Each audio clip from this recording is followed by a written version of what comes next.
شاهدا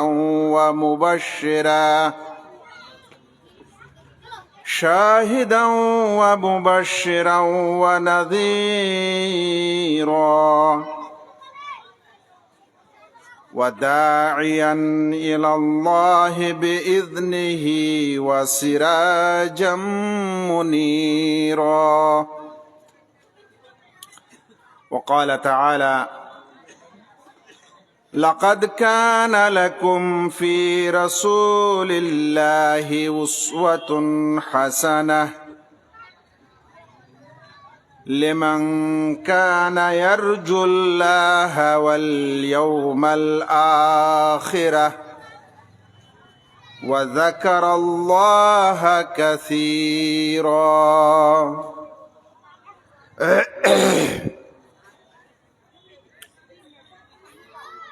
অত্র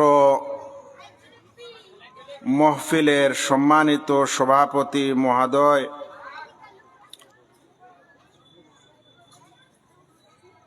এই এরিয়ার সম্মানিত ইসলাম প্রিয় দিনী ভাই সকল, মঞ্চের উপরে ও আশেপাশে সমাগত ওলামায়ে কেরামগণ, দাওয়াত ও প্রচার প্রসারের সাথে জড়িত যুবক ভাইবৃন্দ, পর্দার আড়ালে মা ও বোনেরা এবং স্নেহের কচি ও কাচারা, আল্লাহ রাব্বুল আলামিনের যাবতীয় প্রশংসা এবং প্রিয় নবী মুহাম্মদ মুস্তাফা সাল্লাল্লাহু আলাইহি ওয়াসাল্লামের প্রতি অনেক অনেক দরুদ ও সালাম বর্ষিত হোক। আল্লাহুম্মা সাল্লি আলাইহি, আল্লাহুম্মা বারিক আলাইহি।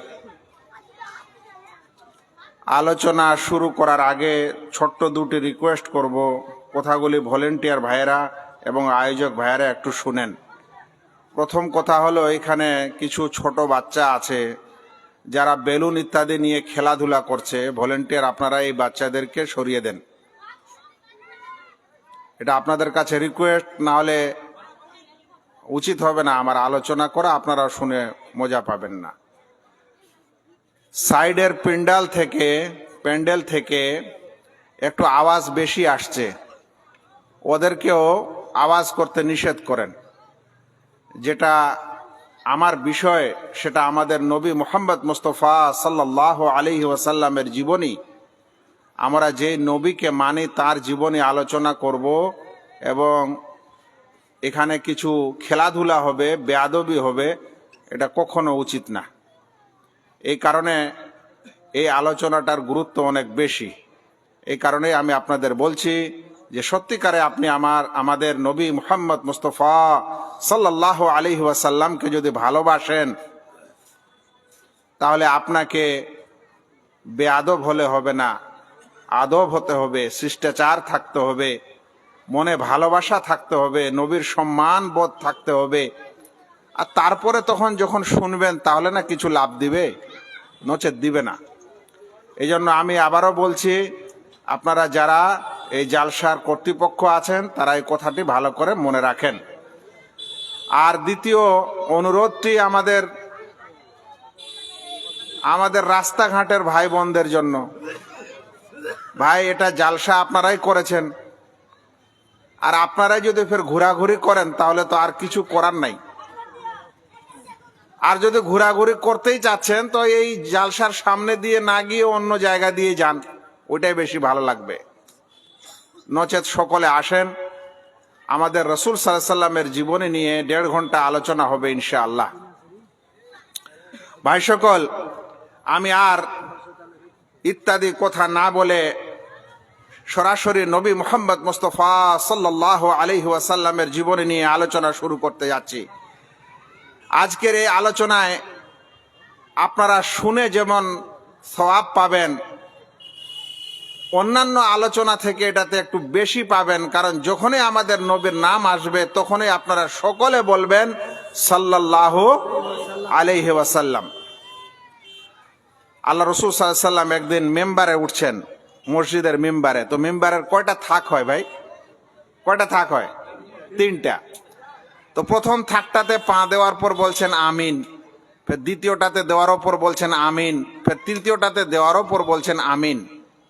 তো সাহাবায়ে কেরামরা জিজ্ঞাসা করছেন, আল্লাহ রসুল, কোনোদিন তো এইভাবে আপনি উঠার সময় আমিন আমিন বলেন না, আজকে এরকম বলছেন, কারণটা কি? তো তিনি তিনটি কথা বললেন। তার মধ্যে একটি হলো যে এখনই জিবরিল আলাইহিস সালাম আমার কাছে সংবাদ নিয়ে এসেছিল যে যে মানুষের সামনে আমার নাম নেওয়া হয় আর সে ব্যক্তি আমার প্রতি দরুদ পাঠ করে না, সে ব্যক্তি ধ্বংস হোক। আচ্ছা বলেন তো, রাসূল সাল্লাল্লাহু আলাইহি সাল্লামের এই বদদোয়া যদি আমাদেরকে লাগে, যে তার নাম আসবে আর আমরা সাল্লাল্লাহু আলাইহি ওয়াসাল্লাম বলবো না, তাহলে কি হবে? অন্য এক হাদিসে এসেছে এটা হলো কৃপণ, যে আমার নাম শুনে দরুদ পাঠ করে না। আর একটা কথা মনে রাখেন, আল্লাহ রাসূল সাল্লাল্লাহু আলাইহি ওয়াসাল্লাম এটাও বলেছেন, যে মানুষ আমার উপর একবার দরুদ পাঠ করবে, আল্লাহ তাআলা তার উপর 10 বার রহমত প্রেরণ করবেন। তার মানে আপনি যতবার আল্লাহ রাসূল সাল্লাল্লাহু আলাইহি ওয়াসাল্লামের দরুদ পাঠ করছেন, ততবার আপনার উপর 10টি করে রহমত বর্ষণ হবে। এটা এই জন্য কোনো আজে বাজে বিষয় আমাকে দেননি। আপনারা জালসার কমিটির মানুষেরা যে বিষয়টা চয়ন করে আমাকে দিয়েছেন, এটা কোনো আজে বাজে জিনিস নয়। তবে একটি কথা বলি, যে আমাদের রাসূল সাল্লাল্লাহু আলাইহি ওয়াসাল্লামের জীবনে আলোচনা হবে, এটা 1-1.5 ঘন্টার বিষয় নয় ভাই, এটা তো কয়েক সপ্তাহের বিষয়। কিন্তু এর মধ্যে আমাকে ছিটে ফোটে কিছু কথা আপনাদের সামনে বলতে হবে, যেটা আল্লাহ রাসূল সাল্লাল্লাহু আলাইহি ওয়াসাল্লামকে কেন্দ্র করে, তার জীবনীকে কেন্দ্র করে রয়েছে। ভাই সকল, সবচেয়ে প্রথমে এটাও বুঝতে হবে যে আমরা এই নবী সাল্লাল্লাহু আলাইহি ওয়াসাল্লামের জীবনী কেন শুনবো, কি কারণে শুনবো? ভাই, যিনি হচ্ছেন শেষ নবী, যিনি প্রিয় নবী, যিনি নবীদের শিরোমণি, সৈয়দুল আম্বিয়া, যার মাধ্যমে আল্লাহ রাব্বুল আলামিন আমাদেরকে হেদায়েত দান করেছেন, যার মাধ্যমে আমরা তার উম্মতি হওয়ার সুযোগ পেয়েছি, যার মাধ্যমে আমরা কোরআন পেয়েছি, যার মাধ্যমে আমরা ইসলাম পেয়েছি, সেই নবী মুহাম্মদ মুস্তাফা সাল্লাল্লাহু আলাইহি ওয়াসাল্লামকে চেনা ও জানা আমাদের সকল মানুষের সবচেয়ে বড় দায়িত্ব, কর্তব্য। আপনারা স্কুলে পড়াশোনা করেন, মাশাআল্লাহ, বাংলা মিডিয়ামে পড়েন, এখনই রবীন্দ্রনাথকে সবাই চিনেন, আবার কাজী নজরুল ইসলামকেও চিনেন, আবার বাংলা সাহিত্য নিয়ে পড়াশোনা করছেন তো মাইকেল মধুসূদন দত্তকেও চিনেন, আর কথাশিল্পী কে তাকেও চিনেন। কিন্তু আমাদের নবী মুহাম্মদ সাল্লাল্লাহু আলাইহি সাল্লাম কে, এটা কতখানি জানেন? তো যদি না জানেন, তাহলে আমরা হতভাগা মুসলিম কিভাবে দাবি করি যে আমরা শেষ নবীর উম্মত, এবং আমরা ওই নবীর সুপারিশ ইত্যাদি আশা করি, অথচ আমরা তাকে জানি না ও চিনি না? এর চাইতে হতভাগা কি হয়? একদিন এরকম এক জায়গায় আমি কোনো এক ব্যক্তিকে জিজ্ঞাসা করলাম যে ভাই, আমাদের নবীর নাম কি? জিজ্ঞাসা করলাম, খুব সহজ কথা, আমাদের নবীর নাম কি? তো বলছেন নবীর নাম হচ্ছে রাসূল। আচ্ছা, রসুলের নাম কি? রসুলের নাম হলো সাল্লাল্লাহু আলাইহি সাল্লাম। আমি কিন্তু মিথ্যা বলছি না আপনাদেরকে। আমাদের নবীর নাম কি? তো নবীর নাম রাসূল, আর রাসূলের নাম কি? তো সাল্লাল্লাহু আলাইহি সাল্লাম। মানে সে এখনো জানে না যে আমাদের নবীর নাম মুহাম্মদ সাল্লাল্লাহু আলাইহি ওয়াসাল্লাম। মুহাম্মদ হচ্ছে তার নাম, আর সাল্লাল্লাহু আলাইহি সাল্লাম হচ্ছে তার উপর দরুদ, এটা এখনো জানে না। ও ভাই মুসলিম, কিভাবে আপনি কামিয়াব ও সফল কাম হতে পারেন? যে মানুষ এই পৃথিবী থেকে মারা যাবে, যখন কবরে তাকে রাখা হবে, ওই সময় ফেরেশতা এসে তাকে যে 3টি প্রশ্ন করবেন, ওই 3টি প্রশ্নের মধ্যে একটি হচ্ছে যে এই নবীকে, একে কি তুমি চিনো? ওই সময় আপনি যদি নিজের নবী মুহাম্মদ সাল্লাল্লাহু আলাইহি সাল্লামকে না চিনেন ও না জানেন, তাহলে এর চাইতে হতভাগা আর কি হবে ভাই? সেজন্য আল্লাহ রাসূল সাল্লাল্লাহু আলাইহি সাল্লামের জীবনী সম্পর্কে আলোচনা করা এবং শোনা এটা প্রত্যেক মুসলমানের কর্তব্য, দায়িত্ব। এগুলা মাদ্রাসায় পড়াশোনা করা হয়, বাচ্চারা শিখে। আপনারা বছরে একদিন একটা জালসায় 1-1.5 ঘন্টা নবী সাল্লাল্লাহু আলাইহি সাল্লামের জীবনী সম্পর্কে শুনবেন। আপনাদের মনে কোনো মায়া নাই, আপনাদের মনে কোনো মহব্বত নাই, আপনাদের অন্তরে সম্মান নাই, নবীর নাম শুনলে দরুদ আসবে না। যদি এরকম হতভাগা হন তাহলে ভাই নবীর উম্মত দাবি করে কি লাভ? বেলডাঙ্গায় দুর্ঘটনা ঘটে গেল, কিছু মানুষের রক্ত গরম হয়ে গেল, দেখে নিব, জীবন দিয়ে দিব। আচ্ছা, এদিকে আপনার নবীকে এটাই চিনেন না, তাহলে এইটা কি ধরনের রক্ত গরম হচ্ছে? নবী মুহাম্মদ সাল্লাল্লাহু আলাইহি সাল্লামকে যদি অসম্মান কোথাও করা হয় তখন আপনার রক্ত গরম হয় না, তাহলে আপনি কিভাবে উম্মত হয়েছেন? কতখানি দরদি উম্মত হয়েছেন? এই জন্য বলছিলাম যে আমাদেরকে অবশ্যই আল্লাহ রসুল সাল্লাল্লাহু আলাইহি সাল্লামের জীবনী ভালো করে শুনতে হবে ও বুঝতে হবে। আমি এখনো সভাটাকে স্তব্ধ পাচ্ছি না, শান্তি পাচ্ছি না কথা বলে, কারণ চারদিকেরই কথা আসছে। কি আশ্চর্য! এরকম যদি হয় তো আমি আলোচনা করতে পারবো না ভাই। যারা বসেছেন, যারা পিছনে আছেন, সামনে আছেন, আমি এখানে কোনো ভলেন্টিয়ার দেখছি না। শান্ত করেন লোকজনকে। আমি কখনো চারিদিকে গোলমাল হলে কথা বলতে পারি না, আমি ক্লাসও করি না, ক্লাসও বন্ধ করে দিই। ভাইরা, বলছিলাম যে সম্পর্কে আলোচনা দিয়েছেন এটা রসুল সাল্লাল্লাহু আলাইহি সাল্লামের জীবনী, তাকে ভালোবাসতে হবে। জানেন, আল্লাহ তাআলা কোরআনের আয়াত অবতীর্ণ করেছিলেন যে তোমরা নবীর সামনে কেউ আওয়াজ উঁচু করবে না। একজন সাহাবী বাড়িতে গিয়ে নিজেকে আবদ্ধ করে নিয়েছে আর কাঁদছে। বাকি সাহাবীরা যাওয়ার পর বাড়িতে জিজ্ঞাসা করছেন যে কেন তুমি যাও না? বলছে তোমরা জানো আল্লাহ তাআলা আয়াত অবতীর্ণ করেছে, আর তোমরা তো জানো আমার আওয়াজ একটু বেশি, আল্লাহ মনে হয় আমার সম্পর্কেই আয়াত অবতীর্ণ করে দিয়েছে। সাহাবী রসুলের সামনে আওয়াজ উঁচু করেছেন তো কাঁদছেন, আর রসুলের জীবনে শুনবেন তো চিৎকার করবেন?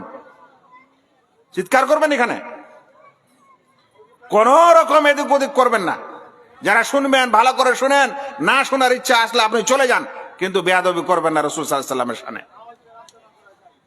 এবার শুনেন, এই যিনি আমাদের এই নবী, যার মাধ্যমে আমরা হেদায়েত পেয়েছি, ভাই সেই নবীর সুপারিশে কিন্তু জান্নাতেও যাওয়া যেতে পারে। কিন্তু নবীর সুপারিশ কে পাবে? যে নবীকে চিনেই না, সে কি সুপারিশ পাবে? তো সেই নবীর কে আমাদেরকে জানা অবশ্যই কর্তব্য। দ্বিতীয় কথা হলো, নবীকে জানবো এই কারণে যে নবীকে মানবো। নবীকে জানবো কেন? যে নবীকে মানবো। না হলে আজকাল তো আপনারা এত বেশি মোবাইল আর স্মার্টফোনের মালিক যে যা মন তাই জানছেন। এখন যদি জানার পর না মানেন তাহলে ওটা জানার কোনো লাভ হয়? ওটা জানার কোনো মানে হয়? কোনো মানে হয় না। এবার এই দুইটি কথার পরেই আমি আমার ভিতরের আলোচনা শুরু করতে যাচ্ছি। রাসূল করিম সাল্লাল্লাহু আলাইহি ওয়াসাল্লাম হস্তির আক্রমণের বছরে নবী করিম মুহাম্মদ মুস্তাফা সাল্লাল্লাহু আলাইহি ওয়াসাল্লাম হাতির আক্রমণের বছরে সোমবারে, রবিউল আউয়াল মাসের যে কোনো এক সোমবারে হাতির আক্রমণের বছরে মক্কায় জন্মগ্রহণ করেছিলেন। এ কথা প্রায় সকল রাসূল সাল্লাল্লাহু আলাইহি সাল্লামের সিরাতবিদ, জীবনীবিদরা বলেছেন। এখানে তিনটে জিনিস বললাম। হাতির আক্রমণের বছর, এটা কি জিনিস? দ্বিতীয় হলো যে তিনি রবিউল আউয়াল মাসে জন্মগ্রহণ করেছেন। তৃতীয় হলো তিনি সোমবারে জন্মগ্রহণ করেছেন। কিন্তু আমি এখনো বলিনি ডেটটা, যে ওটা 12 রবিউল আউয়াল না 9 না 1 না 10, এটা বললাম না। কারণ হলো এই যে সকল সিরাতবিদরা বলছেন যে আল্লাহ রসুল সাল্লাল্লাহু আলাইহি ওয়াসাল্লাম 12 রবিউল আউয়ালে জন্মগ্রহণ করেছেন। এটা সঠিক মত, একেবারেই সঠিক মত এরকম না। বিশ্বের একটা নন্দিত রাসূল সাল্লাল্লাহু আলাইহি ওয়াসাল্লামের জীবনী গ্রন্থ আছে যার নাম হলো আর রাহিকুল মাখতুম, যেটা বাংলাতেও প্রচুর অনুবাদ হয়েছে। ওখানে পড়বেন, তাতে লিখেছে 9 রবিউল আউয়াল। মানে হলো এই যে তিনি রবিউল আউয়াল মাসে জন্মগ্রহণ করেছেন এই কথাটাও সত্য, আর তিনি সোমবারে জন্মগ্রহণ করেছেন এটাও সত্য। কারণ তিনি সহিহ মুসলিমের একটা হাদিসে বলছেন যে সোমবারে রোজা, নফল রোজা রাখতে হয়, কারণ এই দিনে আমি জন্মগ্রহণ করেছি। তো সোমবারে তিনি জন্মগ্রহণ করেছেন, রবিউল আউয়াল মাসেও করেছেন, কিন্তু কোন তারিখে করেছেন এটা কিন্তু মতভেদ করেছে ঐতিহাসিকরা।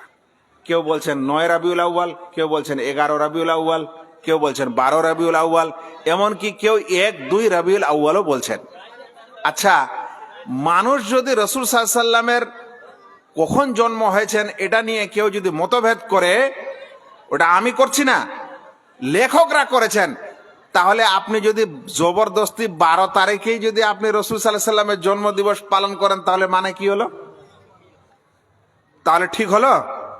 তাহলে আপনি জবরদস্তি একটা তারিখকে ধরে নিলেন ওইটাই। কিন্তু ঐতিহাসিকরা বলছেন না, এই তারিখে নয়, 9 তারিখে। কিন্তু আমাদের দেশের কিছু মানুষ আছেন, তারা কিন্তু 9 রবিউল আউয়ালে রাসূল সাল্লাল্লাহু আলাইহি সাল্লামের জন্মদিবস পালন করবেন। কিন্তু আপনাদেরকে একটা আরো রহস্যের কথা বলি। এই ভাইয়েরা আবার বলছেন যে আল্লাহ রাসূল সাল্লাল্লাহু আলাইহি সাল্লাম তো দুনিয়ার সবচেয়ে আগে সৃষ্টি হয়েছেন। এই কথাটা একটু শুনছেন, বুঝছেন আমার কথা? একটু ভালো করে শুনেন। তারা এমনি মহফিলে বলছেন যে আল্লাহর নূরে নবী মুহাম্মদ সাল্লাল্লাহু আলাইহি সাল্লাম তৈরি, আর নবী মুহাম্মদ সাল্লাল্লাহু আলাইহি সাল্লামের নূর দিয়ে গোটা জাহান তৈরি। এই কথা বলে না ভাই? শুনেননি কোনো মহফিলে? আল্লাহর নূরে নবী তৈরি, নবীর নূরে সারা জাহান তৈরি। তাহলে আল্লাহর নূরে যদি নবী তৈরি হন আর নবীর নূরে যদি সবাই তৈরি হন, তাহলে আগে তো নবী তৈরি হলেন। তাহলে ফের 12 রবিউল আউয়ালে নবী জন্ম দিবস পালন কেন হবে? ওটা বের করেন আল্লাহ রসুলকে আল্লাহ তাআলা তাহলে কবে কবে সৃষ্টি করেছিলেন। তারা স্বয়ং বলছে যে আল্লাহ রসুল সাল্লাল্লাহু আলাইহি সাল্লাম সব নবীর আগে, সব সৃষ্টির আগে তাকে সৃষ্টি করা হয়েছে। তাহলে ওই তারিখটা কি? ওই তারিখটাতে আপনারা জন্মদিবস পালন করেন, 12 রবিউল আউয়ালে করা ঠিক না। কারণ এটা তো ওলামারা লিখেছেন 12 রবিউল আউয়াল।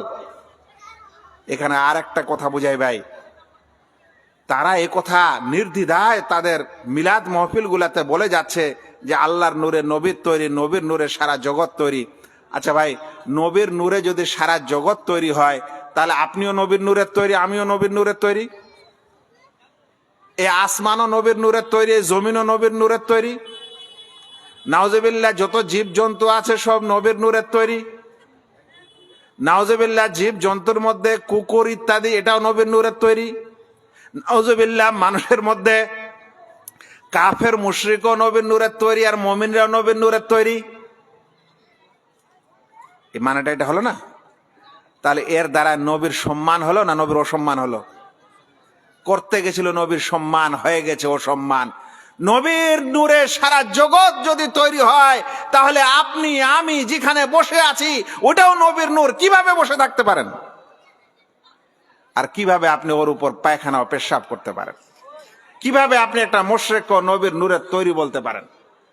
এই জন্য এগুলো কথা শুধু শুনলে হবে না, একটু বুঝতে হবে। এখানে একটা আরো কথা বলি ভাই, বিশ্বের মানুষের একটা আকীদা, একটা বিশ্বাস আছে যে সৃষ্টি ও স্রষ্টার মধ্যে কোনো পার্থক্য নেই। সৃষ্টি মানে পৃথিবীতে যা কিছু দেখছেন সব সৃষ্টি, মাখলুকাত। আর স্রষ্টা মানে আল্লাহ। ওরা বলছে আল্লাহ আর সৃষ্টির মধ্যে কোনো পার্থক্য নেই। সেই কারণে তারা বলে পৃথিবীর সব কিছুতে আল্লাহ বিরাজিত, অণু অণুতে আল্লাহ রয়েছে, অণু অণুতে উনি রয়েছেন, ঈশ্বর রয়েছে। এখন ওদের কথা হলো যে সব কিছুই হলো আল্লাহর নূরের সৃষ্টি, বা সব কিছুতে আল্লাহ আছে। আর এখন আপনি বলছেন যে আল্লাহর নূরে নবীর তৈরি, আর নবীর নূরে সারা জগৎ তৈরি। তো ওদের কথাটাই তো হলো, ওদের কথাটা হলো না? যারা বলে আল্লাহর নূর দিয়ে সারা জগৎ তৈরি, বা সারা জগৎ যা কিছু আছে আল্লাহ এবং এই জগতের সৃষ্টির মধ্যে কোনো পার্থক্য নেই, এটা আসলে একই জিনিস। আমি জানি না এই আকীদা আপনারা কোনোদিন শুনেছেন কি শুনেন না। এটাকে বলা হয় সর্বেশ্বরবাদের আকীদা। সর্বেশ্বরবাদ যারা মানে, যেমন ও মুসলিমরা এবং হিন্দুইজমরা, গ্রিক দর্শনও এ কথা আছে যে সব কিছু এটা আল্লাহর অংশ। দুনিয়াতে যা কিছু আছে এটা আল্লাহরই অংশ। যদি এটা আল্লাহরই অংশ হয়, সে কারণে তারা মাটিকেও পূজা করে, গাছকেও পূজা করে, ইঁদুর কেউ করে, হাতি কেউ করে, সাপ কেউ করে, বিড়াল কেউ করে, যা কিছু দুনিয়ার আছে সব পূজা করে, কারণ তারা মনে করে এটা আল্লাহরই অংশ। তাহলে এর পূজা করেন আর আল্লাহর করেন, একই হলো। এইদিকে আমাদের এই ভাইয়েরা বলছেন যে আল্লাহর নূরে নবীর মুহাম্মদ সাল্লাল্লাহু আলাইহি সাল্লাম তৈরি, আর নবী মুহাম্মদ সাল্লাল্লাহু আলাইহি সাল্লামের মাধ্যমে সারা জগৎ তৈরি। তাহলে সারা জগৎটা আসলে কার নূর হলো? নবী মুহাম্মদের। আর নবী মুহাম্মদ কার নূরের হলেন? আল্লাহ তাআলার। তাহলে গোটা জগৎ তো ফের ঘুরে ফিরে আল্লাহরই অংশ হয়ে গেল। এটাকেই তো সর্বসারবত বলে। ওরা বলেছিল সর্বেশ্বরবাদ, ওই জন্য কাফের বলবেন, আর আপনারা বলে মুমিন হবেন। কিন্তু আল্লাহ রাব্বুল আলামিন এই সৃষ্টি জগৎ থেকে পৃথক। এই সৃষ্টি জগৎ আলাদা, মহান আল্লাহর স্রষ্টা আলাদা।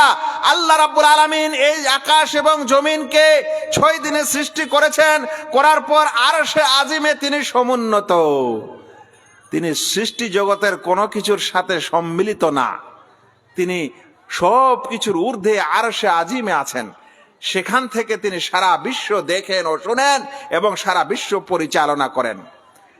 আবার রাতের 1/3 যখন বাকি থাকে, প্রতিদিন আল্লাহ রাব্বুল আলামিন আবার 1/3 রাত যখন বাকি থাকে, তখন দুনিয়ার আসমানে অবতরণ করেন। তিনি কোন সৃষ্টি জগতের ভিতরে ঢুকে থাকলে তাকে অবতরণ করতে হতো না, তিনি অবতরণ করেন। আল্লাহ রাসূল সাল্লাল্লাহু আলাইহি ওয়াসাল্লাম বলছেন যে ইয়ানজিলু রাব্বুনা তাবারাকা ওয়া তাআলা ইলা সামাইদ দুনিয়া, আমাদের রব তাআলা তিনি দুনিয়াবি আকাশে অবতরণ করেন। হিনা ইয়াবকা সুলুসুল লাইলিল আখির, যখন রাতের 1/3 বাকি থাকে, ওই সময় আল্লাহ রাব্বুল আলামিন দুনিয়ার আকাশে অবতরণ করার পর বলেন, কে আছে যে আমার কাছে ক্ষমা চাইবে, আমি তাকে ক্ষমা করব। কে আছে যে আমার কাছে প্রার্থনা করবে, আমি তার প্রার্থনা কবুল করব। ভাইরা, এই সময় দোয়া করবেন।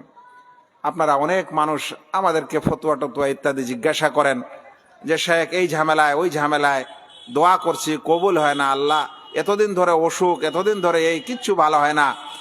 এটা হলো রাতের শেষ 1/3, এই সময় উঠে নামাজ পড়ে আল্লাহর কাছে দোয়া করবেন। এই সময় আল্লাহ তাআলা দোয়া কবুলের জন্য পৃথিবীতে চলে আসেন। আমি আমার বিষয়ে তো নিতেই পারবো না যদি এতগুলা ব্যাখ্যা বিশ্লেষণে যাই। আমি বলছিলাম যে আল্লাহ রাসূল সাল্লাল্লাহু আলাইহি ওয়াসাল্লাম হস্তির আক্রমণের বছর, এই বছর কাবাকে ভাঙার জন্য ইয়ামানের বাদশাহ আব্রাহা বিশেষ হাতির সেনা পাঠিয়েছিল। আর সেই হাতি এবং হাতির সেনাবাহিনী তারা যখন মিনা এবং মুজদালিফার মাঝখানে এসেছিল, তখন আল্লাহ তাআলা ওই আবাবিল পাখি প্রেরণ করে ওই হাতির বাহিনীকে সম্পূর্ণকে ধ্বংস করে দিয়েছিলেন। ওই বছরে আমাদের নবী মুহাম্মদ মুস্তাফা সাল্লাল্লাহু আলাইহি ওয়াসাল্লাম জন্মগ্রহণ করেছিলেন।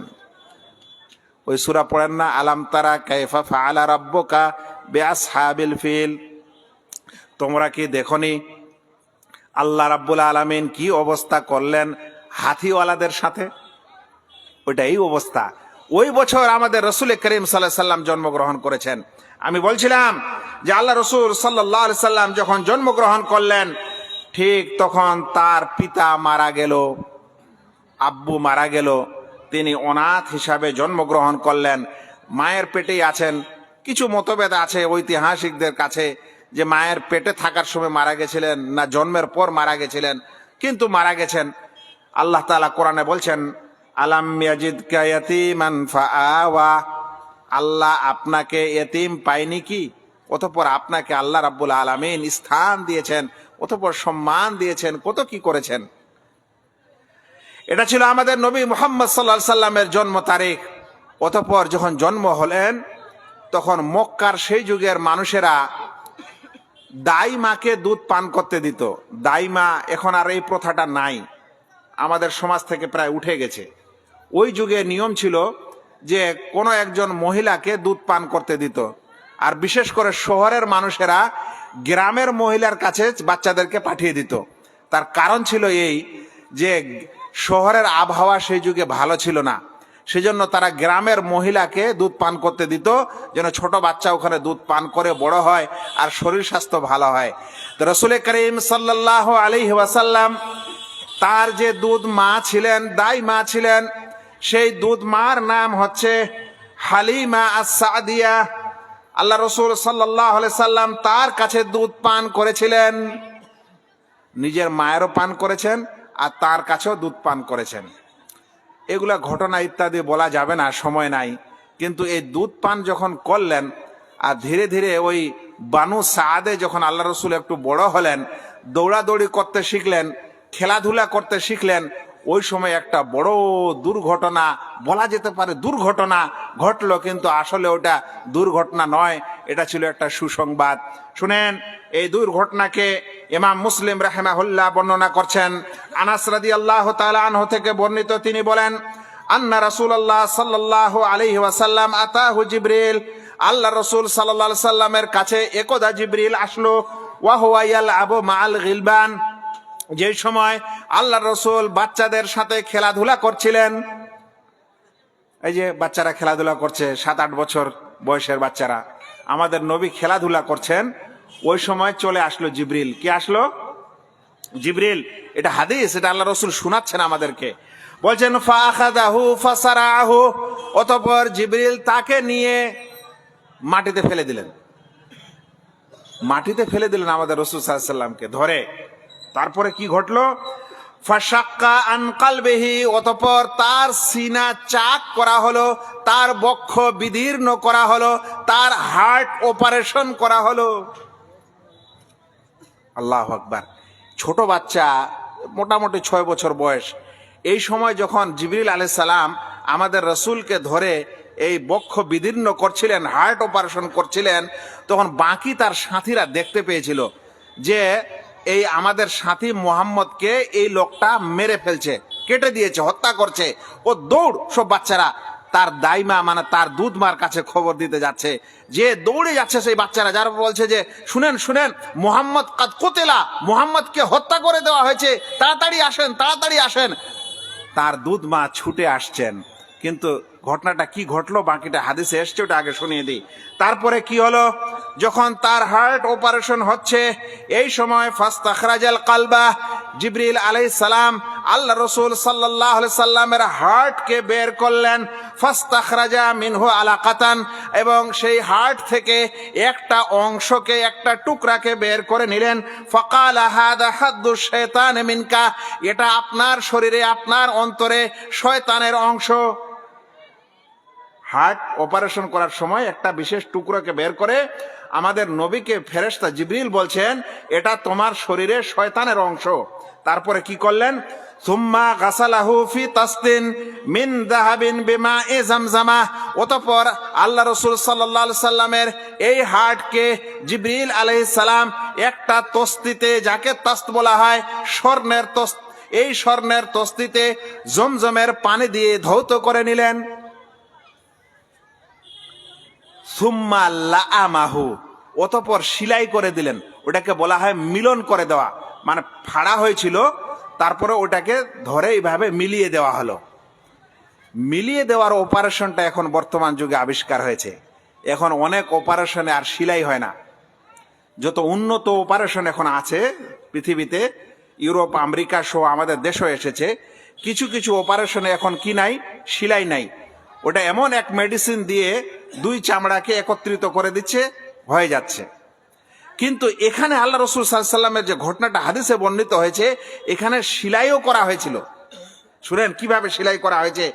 তারপরে বলছেন সুম্মা আআদাহু ফি মাকানিহি, অতঃপর আল্লাহ রাসূল সাল্লাল্লাহু আলাইহি সাল্লামকে ওই বাচ্চাদের মাঝ থেকে যে তুলে অন্য জায়গায় নিয়ে গেছিলেন, সেখান থেকে এই অপারেশন করার পর আবার বাচ্চাদের কাছে এসে রেখে দিলেন। দেওয়ার পর জিবরিল আলাইহিস সালাম সেখান থেকে চলে গেলেন। হাদিসটা ইমাম মুসলিম বর্ণনা করেছেন, 162 নম্বর হাদিস। আল্লাহ রাসূল সাল্লাল্লাহু আলাইহি সাল্লামের একজন খাদেম ছিল।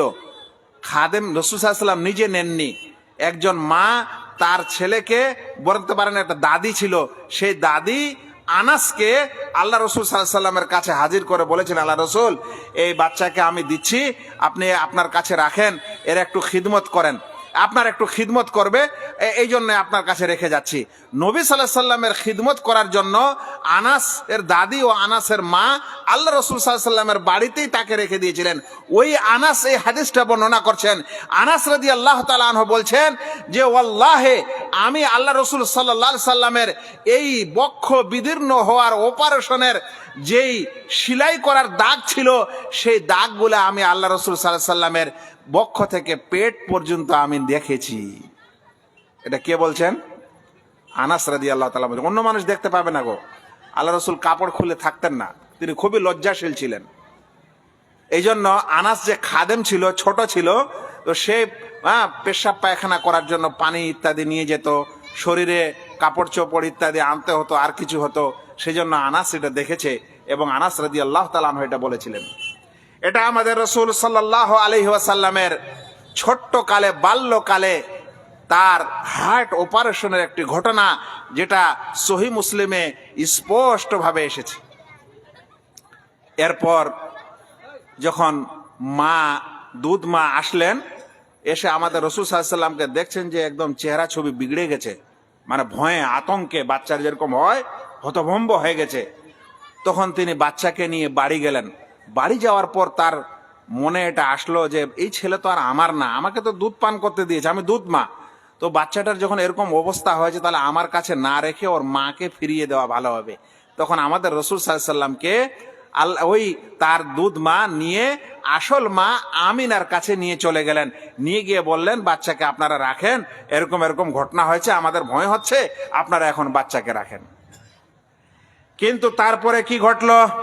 তারপরে ওই নিজের মাও দুনিয়া থেকে বিদায় নিল। ইতিপূর্বে বাবা ছিলেন না, আর এখন মাত্র 6 বছর বয়স। এরকম সময় যখন দুধ মা তাকে বাড়িতে ফিরিয়ে দিচ্ছেন, ওই সময় নিজের মাও মারা যাচ্ছে। যখন মা মারা গেল, তখন তার দাদা আব্দুল মুত্তালিব কিছুদিন দেখাশোনা করলেন। কিছুদিন দেখাশোনা করার পর দাদাও মারা গেলেন। যখন দাদা মারা গেলেন, তখন আমাদের রসুল সাল্লাল্লাহু আলাইহি সাল্লাম তার চাচা আবু তালেবের বাড়িতে, তার কাছেই তিনি লালন পালন হলেন এবং বড় হলেন। এই সময় একটা আরো সুন্দর ঘটনা ঘটেছিল। রসুল সাল্লাল্লাহু আলাইহি সাল্লাম যখন এরকম ছোট, চাচার সাথে যখন তিনি উঠা বসা করছেন, এই সময় কাবা শরীফ নির্মাণ হচ্ছিল। এই কাবা শরীফ যেদিন নির্মাণ হয়, সেদিন আল্লাহ রসুল সাল্লাল্লাহু আলাইহি ওয়াসাল্লাম নিজেই পাথর কাঁধে করে নিয়ে যাচ্ছেন, চাচার সাথে কাবা শরীফ নির্মাণ করছেন। কোথায় আছে আমাদের আজকালকার মুসলমান যুবকেরা, বৃদ্ধরা, বাচ্চারা? একটা মসজিদ নির্মাণ হবে তো খালি কমিটিটাই দৌড়াদৌড়ি করবে, খালি কমিটিটাই দৌড়াদৌড়ি করবে। গ্রামের মানুষের কোনো দায়িত্ব নাই, যুবকেরও দায়িত্ব নাই, মেয়েদেরও দায়িত্ব নাই, পুরুষেরও দায়িত্ব নাই, কারোই দায়িত্ব নেই।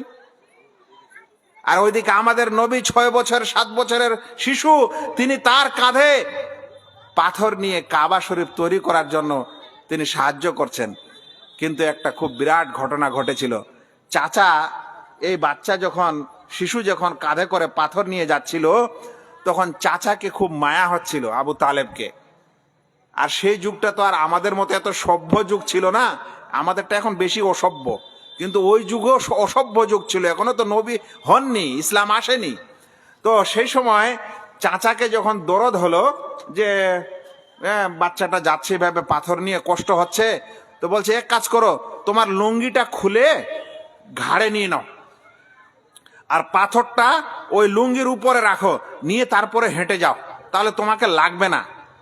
চাচার কথা শুনে 6 বছরের বাচ্চা, আমাদের দেশে এক সময় 7-8 বছরের বাচ্চা ল্যাংটা হয়ে ঘোরাফেরা করতো, এখন কাপড় চোপড় পয়সা করি হয়েছে, তো আর মানুষ এই কাজ করে না।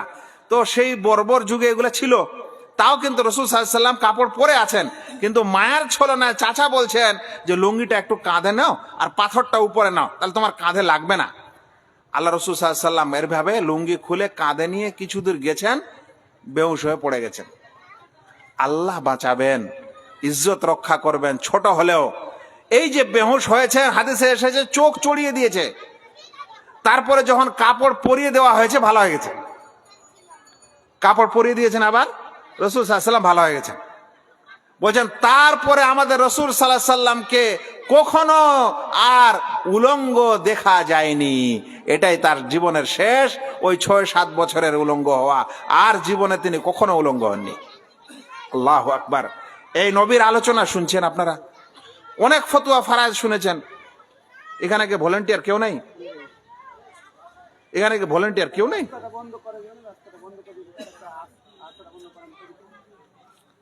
ফতুয়া ফারায়েজের আলোচনা আপনারা অনেক শুনেছেন, আমি জানি। অনেক কঠিন ফতুয়া শুনেছেন, নরম শুনেছেন, গরম শুনেছেন, কিন্তু নবীর জীবনের আলোচনা আমার মনে হয় না আপনারা হয়তো শুনেছেন খুব। আর শুনলেও এত ডিটেলসে শোনার, ওই জন্য বলছিলাম আমি আপনাকে নিতে পারবো না। এটা তো 6-7 বছরের ব্যাপার, 63 বছর পর্যন্ত আপনাকে আমাকে আলোচনা করতে হবে। এই জন্য বলছিলাম এটা 1 সপ্তাহের বিষয়, কিন্তু যতখানি পারবো ততখানি তো দিব। এখন এই বিষয়গুলো আমি আলোচনা করছি আমাদের রসুল করিম সাল্লাল্লাহু আলাইহি সাল্লামের, আর এই চেঁচামেচি ইত্যাদি আমাকে ভালো লাগছে না আজকে। শুনেন, এই ছিল আমাদের রসুল সাল্লাল্লাহু আলাইহি সাল্লামের জীবনী। এখন তিনি চাচা আবু তালেবের কাছে বড় হলেন। আমাকে জীবনে একটা প্রশ্ন আমার কাছে এসেছিল, তো ওই প্রশ্নটাতে আমার একটা শিক্ষা হয়েছিল। আমাকে একদিন এক ভাই জিজ্ঞাসা করলো সোশ্যাল মিডিয়ায় যে শেখ, আমাদের রসুল সাল্লাল্লাহু আলাইহি সাল্লামের ইনকাম কি ছিল, তিনি কি ইনকাম করে খেতেন?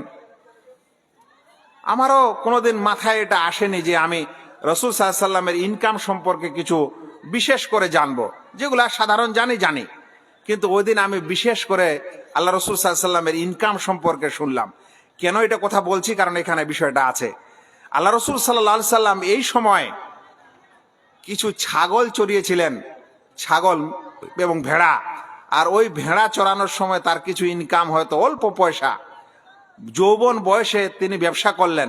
নবী হওয়ার পর জেহাদের মালে গনিমত তার ছিল ইনকাম, তার পূর্বে ছিল ব্যবসা। বাল্যকালে তিনি ছাগল চড়িয়ে পয়সা করে ইনকাম করেছিলেন। শুনেন, রাসূল করিম সাল্লাল্লাহু আলাইহি সাল্লাম বলছেন, মা বাআসাল্লাহু নাবিয়ান ইল্লা রাআল গানামা, আল্লাহ তাআলা যাকে নবী করে দুনিয়াতে পাঠিয়েছেন সেই নবী ছাগল চড়িয়েছে। প্রত্যেক নবী ছাগল চড়িয়েছে।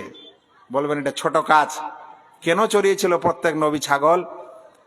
যারা ছাগল ও বকরি পুষেন তারা জানেন, ছাগলকে আপনি এক জায়গায় রাখতে পারবেন না। ছেড়ে যদি দেন তাহলে তো কত দিকে যাবে আর কত কি খাবে ওটা তো জানাই কথা। দড়ি দিয়েও বেঁধে এক জায়গায় রাখতে পারেন না। যারা ছাগল চড়ায়, ছাগল চড়াতে চড়াতে ওদের মধ্যে একটা ধৈর্যশীলতা বাড়ে।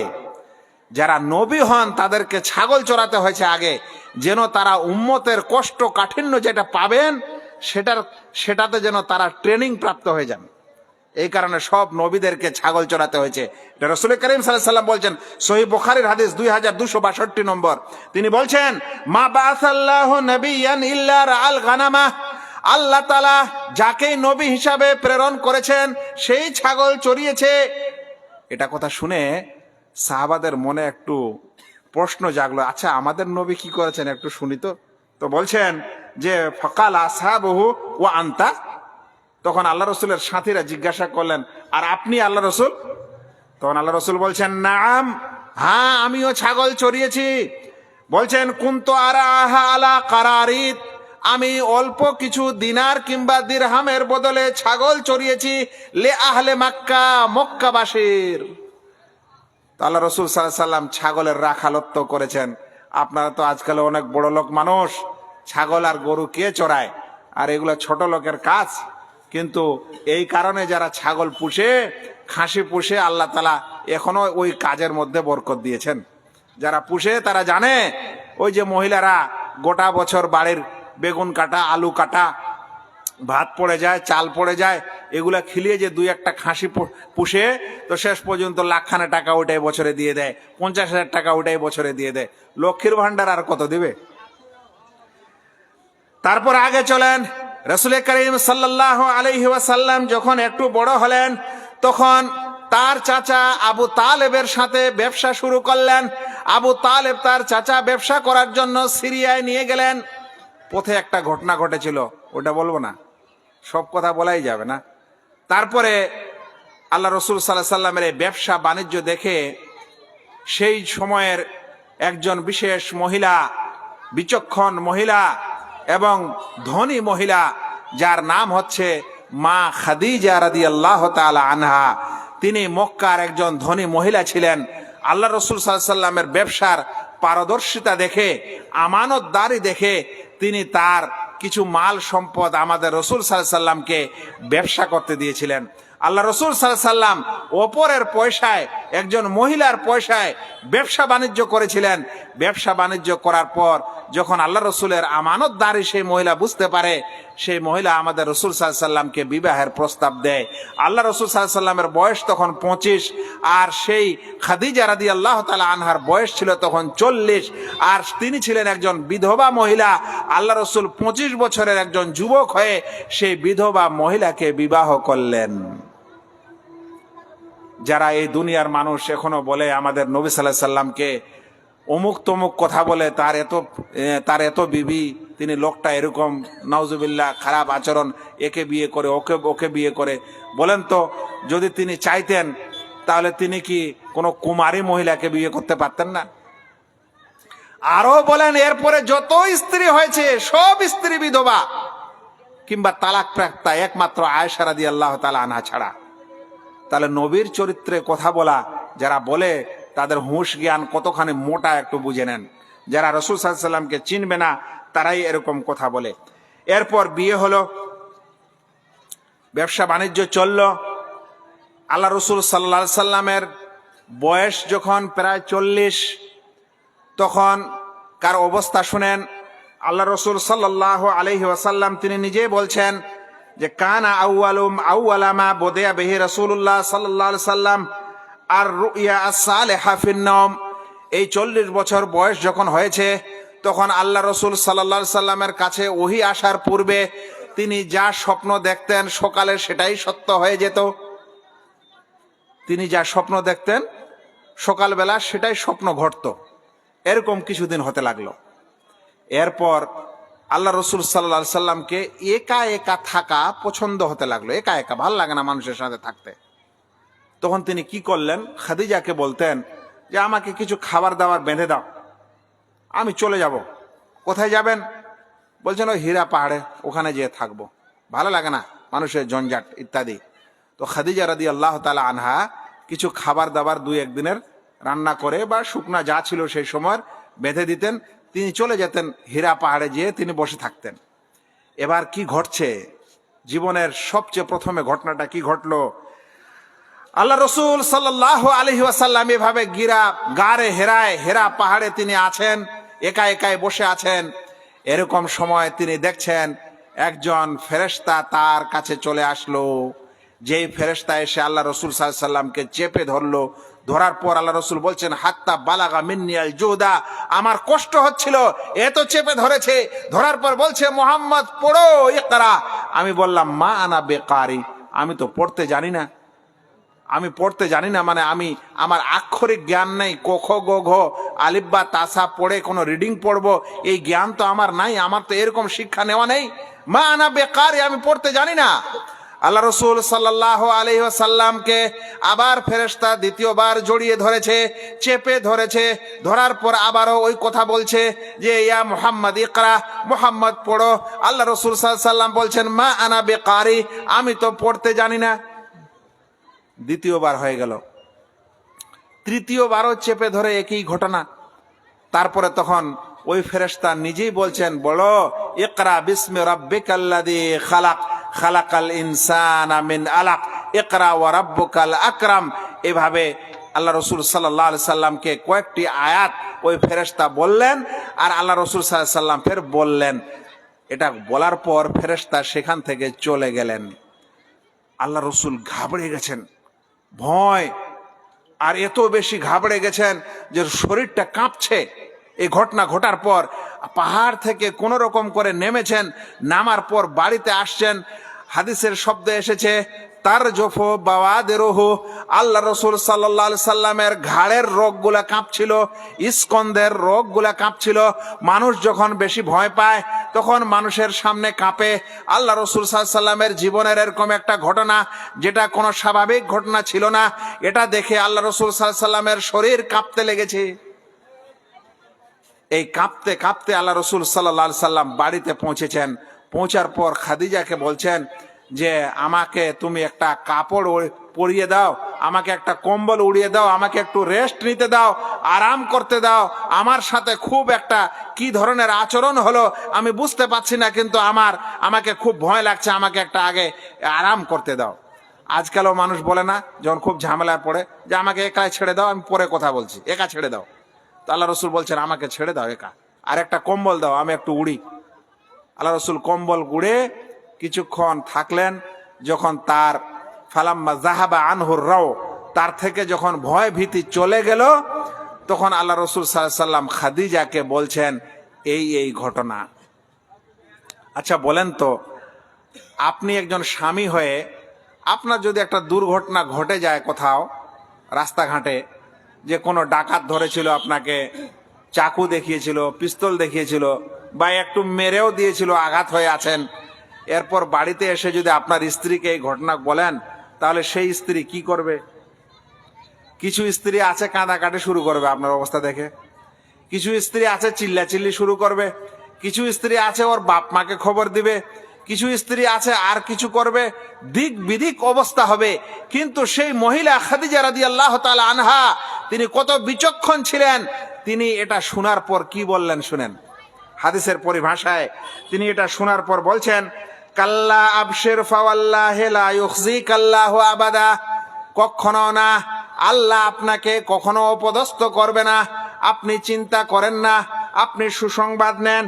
কারণ ফাওয়াল্লাহি ইন্নাকা লাতাসিলুর রাহিম, কারণ আল্লাহর কসম আপনি সিলা রাহমি করেন, অর্থাৎ আত্মীয়তা বজায় রাখেন, আত্মীয়তার সম্মান করেন, আল্লাহ আপনাকে অপদস্থ করবে না। ওয়া তাসদুকুল হাদিস, আর আপনি সত্য কথা বলেন, আপনি মিথ্যুক মানুষ না, তাই আল্লাহ আপনাকে অপদস্থ করবে না। ওয়া তাহমিলুল কাল্লা, আপনি মানুষের বোঝা উঠান, অর্থাৎ মানুষের কষ্ট হলে সেই কষ্ট দূর করেন, আল্লাহ আপনাকে কখনো অপদস্থ করবে না। ওয়া তাকসিবুল মাদুম, আপনি অভাবী মানুষদেরকে সাহায্য করেন, যে মানুষ অভাবী মানুষকে সাহায্য করে আল্লাহ তাকে কখনো অপদস্থ করবে না। তারপরে বলছেন ওয়া তাকরিদ যায়ফা ওয়া তুঈনু আলা নাওয়াইবিল হক, এবং যত মুসিবত হয় সেই মুসিবতের সময় আপনি মানুষের পাশে দাঁড়ান, মানুষের সাহায্য সহযোগিতা করেন, আল্লাহ আপনাকে কখনো অপদস্থ করবে না। আচ্ছা, এটা কি আপনারা রাস্তা করে রেখেছেন? এখন আবার মোটরসাইকেলও যাচ্ছে। তা আমার কথাটা কি বুঝতে পারছেন না ভাই? এটা বন্ধ করেন, এখানে যাতায়াত বন্ধ করেন। এ তো রাস্তা আছে, ওটা বাদ দিয়ে জালসার ভিতর দিয়ে এটা কি টাঁটা করে যাওয়া আসা শুরু হয়েছে।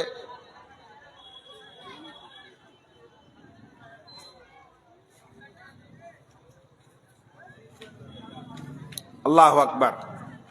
এই জন্য বলছিলাম যে আমরা যদি আমাদের নবীর মহব্বত ও ভালোবাসা স্বয়ং না করে না জানি, তাহলে আর কাকে দিয়ে করবেন বলেন? আল্লাহু আকবার। আমি বলতে পারি না ভাই, আমি ক্লাসেও বলি না, বাচ্চা কাচ্চা কথা বলা বলি হলে আমার দ্বারা কথা হয় না। সব শান্ত থাকে, সুন্দর করে কথা বলা যায়, কারণ আমিও শুনি, ওদের আর শোনাই, নাহলে হয় না। যাক, কি কথা বলছিলাম যেন, হ্যাঁ, এবার রাসূল করিম সাল্লাল্লাহু আলাইহি ওয়াসাল্লামকে খাদিজা রাদিয়াল্লাহু তাআলা আনহা বলছেন আল্লাহ আপনাকে অপদস্থ করবে না, কিন্তু আপনাকে আমি এই যুগের সবচেয়ে বড় পণ্ডিত আমার চাচা ওয়ারাকা বিন নওফলের কাছে নিয়ে যাব।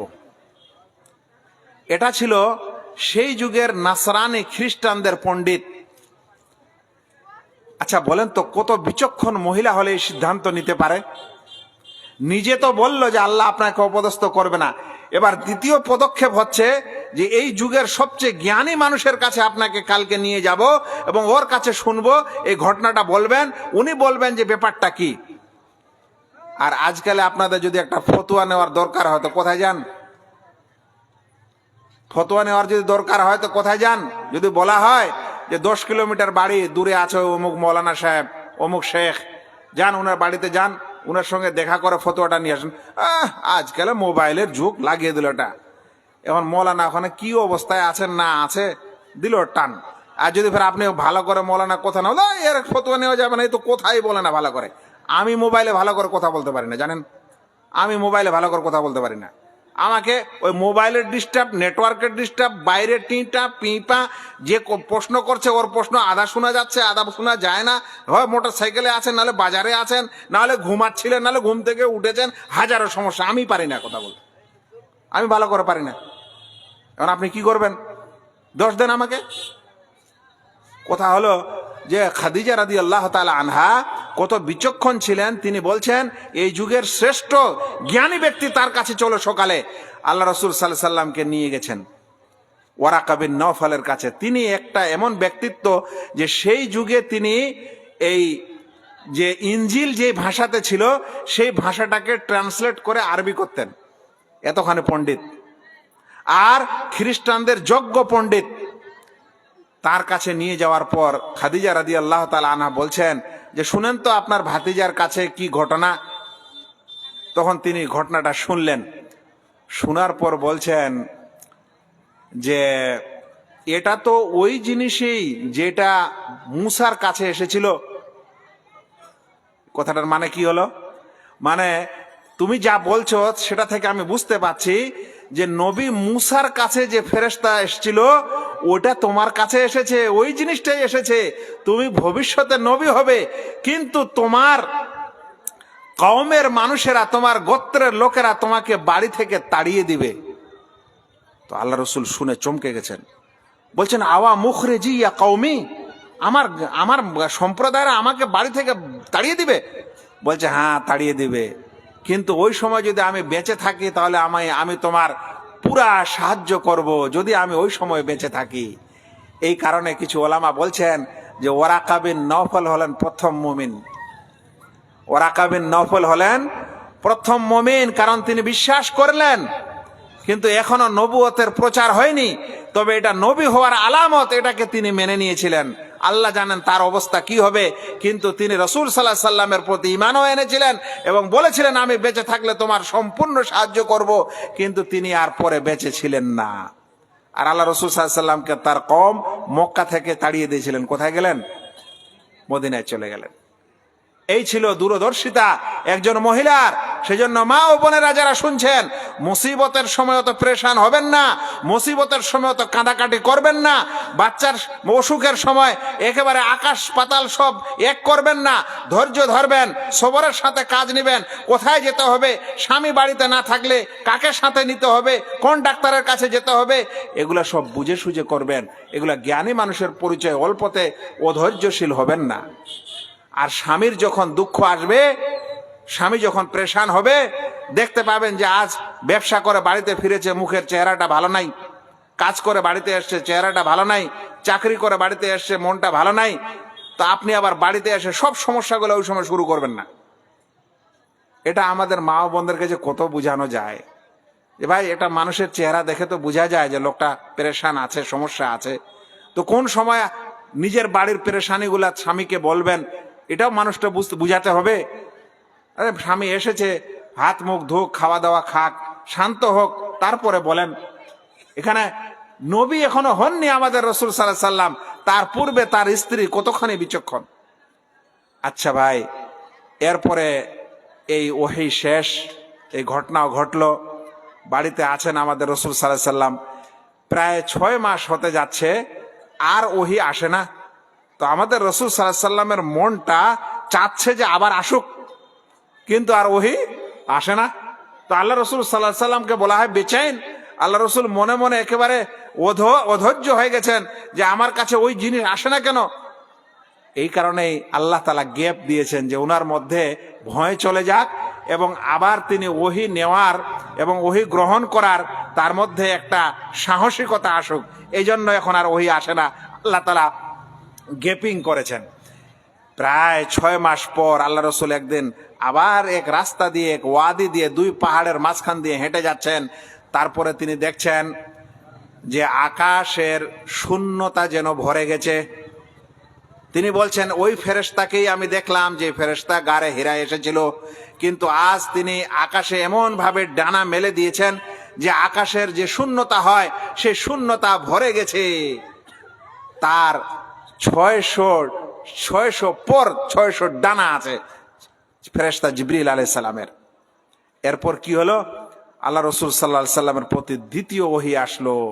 দ্বিতীয় ওহীতে বলা হলো, ইয়া আইয়ুহাল মুজাম্মিল, হে কম্বল উড়নেওয়ালা। ওই যে কম্বল গায়ে দিয়ে আল্লাহ রসুল ঘুমিয়েছিলেন ভয়ে, এখন দ্বিতীয়বার ওহী আসছে তো বলছেন, ওই কম্বলওয়ালা উঠো, নিজের কাপড় চোপড়কে পাক পবিত্র করো, আর এই দুনিয়ার মানুষ যারা মূর্তি সূর্তির পূজা করছে এদেরকে সতর্ক করো, আল্লাহ তাআলার পক্ষ থেকে দাওয়াত ও তাবলীগের হুকুম হয়ে গেল। ভাই, ইতিপূর্বে দাওয়াতের কথা আসেনি, এবার নিজের কওমকে বুঝাতে হবে। রাসূল করিম সাল্লাল্লাহু আলাইহি সাল্লাম কিভাবে সবকে বুঝাবেন? আগ্রহের সাথে এখানে যাচ্ছেন ওখানে যাচ্ছেন, কথা শুনছে না। একদিন আল্লাহ রসুল একটা পাহাড়ের উপর উঠে গেলেন, পাহাড়টার নাম ছিল সাফা পাহাড়। আরবের একটা আদত ছিল যে পাহাড়ে উঠে যদি কাউকে ডাক দেয় তাহলে সব মানুষ জমা হবে, কারণ তারা মনে করতো এটা বিপদের একটা সময় আছে কিছু। আজকালও আদিবাসীদের অনেক নিয়ম আছে, দেখবেন যদি ওরা আমের পাতা ঘুরিয়ে দেয় তাহলে কি হয়ে যায়, সবাই এক জায়গায় জমা হয়। তো আরবের আচারে ছিল যে পাহাড়ের উপর উঠে যদি কেউ চিৎকার দেয় তাহলে কিন্তু সব মানুষ হাজির হবে। আল্লাহ রসুল সাফা পাহাড়ে উঠেছেন, উঠার পর ডাক দিয়েছেন, সবাই হাজির। নিজের চাচা আবু লাহাবও চলে এসছে, বাকিরাও এসেছে, ছোট বড় সবাই। আল্লাহ রসুল বলছেন, আচ্ছা আমি আপনাদেরকে যদি একটা কথা বলি তাহলে আপনারা কি বিশ্বাস করবেন? তো সবাই বলছেন, না, তুমি তো কোনোদিন মিথ্যা কথা বলো না, তুমি তো আমাদের কাছে সত্যবাদী মানুষ, হ্যাঁ আমরা বিশ্বাস করব। বলছেন যে আমি যদি বলি যে এই পাহাড়ের পিছনে কিছু লস্কর আছে যারা আপনাদের উপর আক্রমণ করতে চাচ্ছে, তো আপনারা কি আমাকে বিশ্বাস করবেন? তো বলছে, হ্যাঁ বিশ্বাস করব, আপনি সত্যবাদী। বলছে, যদি আপনারা আমাকে বিশ্বাস করেন তাহলে আপনারা যা কিছুর ইবাদত বন্দেগী করছেন এগুলা ছাড়তে হবে, যদি না ছাড়েন তাহলে জাহান্নামের আগুন পিছন থেকে আপনাদের এইভাবেই ধাওয়া করবে, এভাবেই ধাওয়া করছে, আপনারা জাহান্নামে যাবেন, আপনারা এগুলা ছাড়েন। যখন এই কথা বলে দিলেন তখন নিজের চাচা স্বয়ং আবু লাহাব বলো, আলে হাদা জামাতানা তাব্বান লাক, এ কারণেই জমা করেছিল আমাদেরকে, তোমার বরবাদি হোক, তোমার ধ্বংস হোক। আচ্ছা ভাই, এতগুলা লোক আপনারা জমা হয়েছেন, এখানে যদি আমারও চাচা থাকতো আর এতগুলা লোক জমা হতো, আর যদি আমি আপনাদের একটা দিনের মাসলা বুঝাচ্ছি, এই সময় আপনারা বাদ দিয়ে যদি আমার নিজের চাচাটাই বলে যে এই কারণে ডেকেছিলে, তোমার ধ্বংস হোক, আমি গেলাম, তাহলে বাকি লোকেরা কি হবে? বাকি লোকদের কি অবস্থা হবে ভাই? নিজের চাচা এই কথা বলে দিল, দেওয়ার পর চলে গেল, ইমান কেউ আনছে না। আল্লাহ রসুল সাল্লাল্লাহু আলাইহি সাল্লাম খুব কষ্ট পেয়েছেন, অনেক তাকলিফ পেয়েছেন, মানে যাকে বলা হয় যে শেষ তাকলিফ পাওয়া, একেবারে তিনি মায়ুস, একেবারে তিনি মানে যাকে বলে যে সব নিরাশ হয়ে বসে আছেন। আল্লাহ তাআলা তখন আকাশ থেকে আবার ওহী অবতীর্ণ করছেন আল্লাহ রসুলকে তাসাল্লি দেওয়ার জন্য, আল্লাহ রসুল সাল্লাল্লাহু আলাইহি সাল্লামকে সান্ত্বনা দেওয়ার জন্য। ওই সময় সূরা লাহাব নাজিল হচ্ছে। আল্লাহ বলছেন, তাব্বাত ইয়াদা আবি লাহাবিন ওয়া তাব, যে মানুষ তোমাকে বলে গেল হে মুহাম্মদ যে তোমার হাত ধ্বংস হোক, আল্লাহ তাআলা কোরআনের আয়াত নাজিল করে বলছেন, তাব্বাত ইয়াদা আবি লাহাবিন ওয়া তাব, ওই আবু লাহাবেরই দুই হাত ধ্বংস হোক। যে তোমাকে বলে গেল কি তোমার হাত ধ্বংস হোক, আল্লাহ আয়াত নাজিল করে বলছেন যে বলেছে ওই আবু লাহাবেরই দুই হাত ধ্বংস হোক। তারপরে তাব্বাত ইয়াদা আবি লাহাবিন ওয়া তাব মা আগনা আনহু মালুহু ওয়া মা কাসাব, তার মাল সম্পদ এবং যা কিছু ইনকাম করেছে কোনো কিছুই তার কাজে দিবে না, কোনো কিছুই তার কাজে দিবে না। ওর অহংকার ছিল তার মাল সম্পদের, তার ইত্যাদির, এগুলার কোনো কাজে দিবে না। এবং সেও জাহান্নামে যাবে, ওর স্ত্রীও জাহান্নামে যাবে, এবং তাদের গোলাতে রশি হবে, জাহান্নামের আগুন হবে এবং জাহান্নামের লকড়ি হবে। আল্লাহ রসুল সাল্লাল্লাহু আলাইহি সাল্লামের মনে একটা সান্ত্বনা পেল।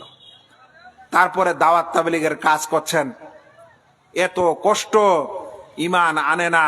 সবচেয়ে প্রথমে ইমান আনলেন তো তার স্ত্রী খাদিজা রাদিয়াল্লাহু তাআলা আনহা। তারপরে নিজের একজন দোস্ত, যার সহপাঠীর জন্য দোস্ত ভালো রাখতে হয়, আবু বকর রাদিয়াল্লাহু তাআলা আনহু, দোস্তের মধ্যে তিনি ইমান এনেছেন। আর বাচ্চাদের মধ্যে নিজের চাচাতো ভাই আলী রাদিয়াল্লাহু তাআলা আনহু ইমান এনেছেন। আর মুষ্টিময় দু চারজন গরিব মানুষ, বেলাল ইত্যাদি, এরা আর মানুষ ইমান আনে না, আনে না তো আনে না। 10 বছর দাওয়াত তাবলীগ হচ্ছে মক্কায়, মানুষ ঈমান আনতে চানে না। তখন আল্লাহ রাসূল সাল্লাল্লাহু আলাইহি ওয়াসাল্লাম তায়েফে চলে গেলেন, যে এখানে যখন হচ্ছে না তো একটু ওখানে যাই।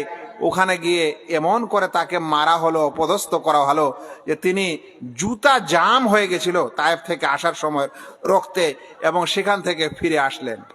মক্কার মানুষেরা দেখছে এই মুহাম্মদ তো দাওয়াত কিছুতেই ছাড়ে না।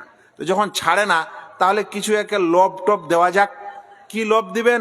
কোনো সময় টাকার লোভ, যেমন আজকালকে পার্টিতে দেওয়া হয়, আমাদের ওই পার্টি ছেড়ে দেন, আমাদের কাছে আসেন, নেন এত কোটি টাকা, এমএলও ভাঙেন, এমপিও ভাঙেন। আমাদের রাসূল সাল্লাল্লাহু আলাইহি ওয়াসাল্লামকে টাকা দেওয়া হলো। আবার দ্বিতীয় লোভ দেওয়া হচ্ছে যে সবচেয়ে ভালো সুন্দরী মেয়ে চাও, ওকে বিবাহ দিব, ওখানেও কিছু হয় না। আবার বলছে এই দিব সেই দিব, যখন দেখলো কিছুই হচ্ছে না, তখন বলছে একে বয়কট করো। একে কি করো? একে বয়কট করো। মক্কার নিজের পাড়া প্রতিবেশীর মানুষেরা, আত্মীয় স্বজনেরা আল্লাহ রাসূল সাল্লাল্লাহু আলাইহি ওয়াসাল্লামকে নিজের বাড়ি থেকে বের করে 3 বছর শিআবে আবি তালেবের নামে এক স্থানে তাকে বয়কট করে দিল। এই সময় কথা বলা হয়েছে এই মুসলিম ভাইয়েরা যারা বয়কট ছিল, তারা চামড়া পর্যন্ত খেয়েছে, চামড়া, খাওয়ার কিছু পায়নি, পাতা খেয়েছে, গাছের পাতা আর চামড়া। ওই সকল মুসলমানের মাধ্যমে ইসলাম পেয়েছেন ভাইয়েরা, ওই নবীর মাধ্যমে ইসলাম পেয়েছেন। দরদ নাই, তার কোনো অধিকার হক আমাদের উপর নাই। এরপর এই ঘটনা যখন ঘটে গেল, দেখছে তাও হয় না, এরপরও কিছু হয় না, তাও দাওয়াত চলছে। তখন মক্কার লোকেরা বলল, তাহলে এখন একে হত্যাই করতে হবে, একে দুনিয়া থেকে বিদায় করতে হবে, না হলে আর হবে না। যেদিন বিদায় করার, মানে রাসূল সাল্লাল্লাহু আলাইহি ওয়াসাল্লামকে হত্যা করার, মার্ডার করার সম্পূর্ণ পরিকল্পনা হয়ে গেল, আল্লাহ তাআলা আমাদের নবীকে বলে দিলেন যে আজ তুমি হিজরত করো, তোমার দেশ ছাড়ো। আল্লাহ রাসূল সাল্লাল্লাহু আলাইহি ওয়াসাল্লাম নিজের বিছানায় তার ওই চাচাতো ভাই আলী রাদিয়াল্লাহু তাআলা আনহুকে শুয়ে দিলেন। দেওয়ার পর রাতের অন্ধকারেই তিনি বেরিয়ে গেলেন। কিন্তু যখন হিজরত করতে বের হলেন, তখন হিজরতের এই রাস্তা, মক্কা থেকে মদিনা যে যেতে হবে, এই রাস্তা তিনি চিনেন না। সেজন্য একজন ব্যক্তিকে তিনি রাস্তা চেনার জন্য নিলেন সাহায্যকারী হিসাবে। ওটা কিন্তু একজন অমুসলিম ছিল। কি ছিল? ও মুসলিম একজন মক্কার মানুষ, তাকে সাথে নিলেন। আবু বকর ছিলেন সাথে, আর ওই ব্যক্তিকে নিলেন যে আমাকে রাস্তা চিনিয়ে দাও, কোথায় কোথায় দিয়ে মক্কা যেতে হবে। এবার মক্কায় বের হলেন, আবার পিছন থেকে এরা ধাবা করলো যে মুহাম্মদ তো নাই, এ তো আলী শুতে আছে, আলী শুয়ে আছে, তাহলে মক্কা মুহাম্মদ পালিয়েছে, তাহলে ধরো। উট, 100 উটের এনাম পুরস্কার রেখে দিল, চারিদিকে দৌড়াদৌড়ি, গাড়ে শহরে রাসূল করিম সাল্লাল্লাহু আলাইহি ওয়াসাল্লাম স্থান নিয়েছেন। সবকিছু দেখে ঘোরাঘুরির পর পালিয়ে আসলো। আল্লাহ রাসূল সাল্লাল্লাহু আলাইহি ওয়াসাল্লাম হিজরত করে মদিনায় চলে গেলেন। এই হিজরতের ঘটনাটাই একটা বক্তৃতার দরকার, কিন্তু ওটা কি আমি বলতে পারবো? কারণ আমাকে গোটা জীবনটাই যেতে হবে। এই জন্য আমি প্রায় চলে এসেছি 50 বছর বয়সে, এই শুরু থেকে 50-এ চলে এসেছি। অনেকগুলা জিনিস মানে মাঝখানে হজব করে দিয়ে, মাঝখানে কেটে দিয়ে। এবার রাসূল করিম সাল্লাল্লাহু আলাইহি ওয়াসাল্লাম মদিনায় পৌঁছে গেলেন। ভাইরা, যখন মদিনায় পৌঁছে গেলেন, আল্লাহ রাসূল সাল্লাল্লাহু আলাইহি ওয়াসাল্লাম ওই বছরটাকে, ওই বছর থেকে হিজরি সন ধরা হয়। আমরা যে বলি এখন 1446 হিজরি, তো ওটা ছিল হিজরতের প্রথম বছর। ওই বছর থেকে হিজরতের গণনা শুরু হয়। ভাইয়েরা, আপনারা যদি এখন প্রত্যেকটা হিজরতের বছরের ঘটনা শুনতে চান, তাহলে অসংখ্য ঘটনা প্রত্যেক হিজরতের বছরে আছে। আমি শুধু একটা হিজরতের বছরের কিছু ঘটনা বলে দিই, বাকিগুলা আর আমি বলতে পারবো না। প্রথম হিজরতের বছরে তিনি যখন মক্কা থেকে মদিনায় আসলেন, তখন তিনি সবচেয়ে প্রথমে মদিনার প্রথম বাসিন্দা কুবা।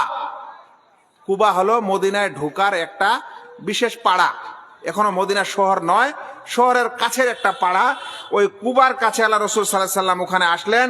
আসার পর ওখানে একটা মসজিদও নির্মাণ করলেন। তারপর সেখান থেকে তিনি এখন মদিনার ভিতরে প্রবেশ করলেন।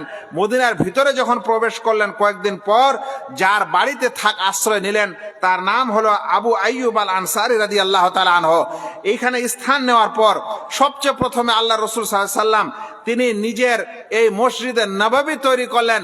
যেই মসজিদ এখনো আছে, এই মসজিদে মানুষ একবার নামাজ পড়লে অন্যান্য স্থানে 1000 বার নামাজ পড়ার সওয়াব পায়। সেই মসজিদে নববী নির্মাণ করলেন। নির্মাণ করার ঘটনা অনেক। 2 জন এতিম বাচ্চার জমি ছিল, আল্লাহ রসুল সাল্লাল্লাহু আলাইহি সাল্লাম তাদের কাছ থেকে জমিটা কিনলেন। তারা বলল, না আমরা এমনি দিব। আল্লাহ রসুল বলছেন, না না, আমি পয়সা দিয়ে কিনবো, আমি এমনি নিব না। তিনি এই পয়সা দিয়ে জমি কিনলেন এবং নিজের জন্য কয়েকটা রুম তৈরি করলেন। এই মসজিদটা কিসের ছিল?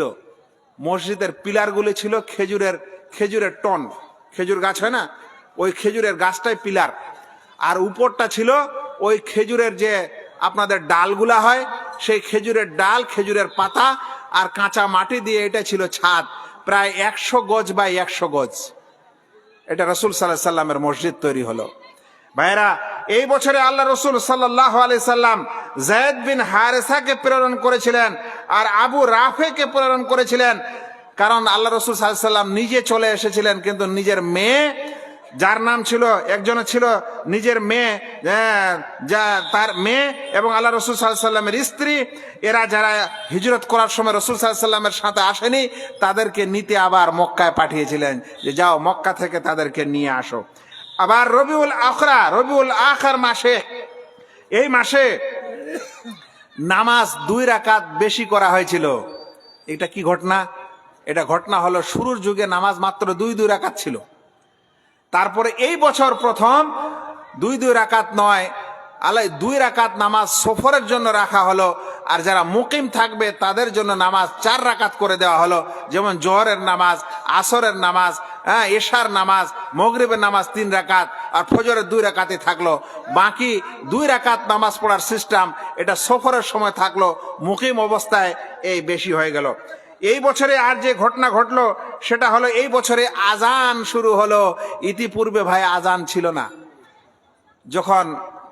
প্রথমে যখন নামাজ শুরু হলো, তো সাহাবায়ে কেরামরা কিভাবে নামাজ পড়বেন এসে পরামর্শ করছেন যে আল্লাহ রসুল কি করা যায়।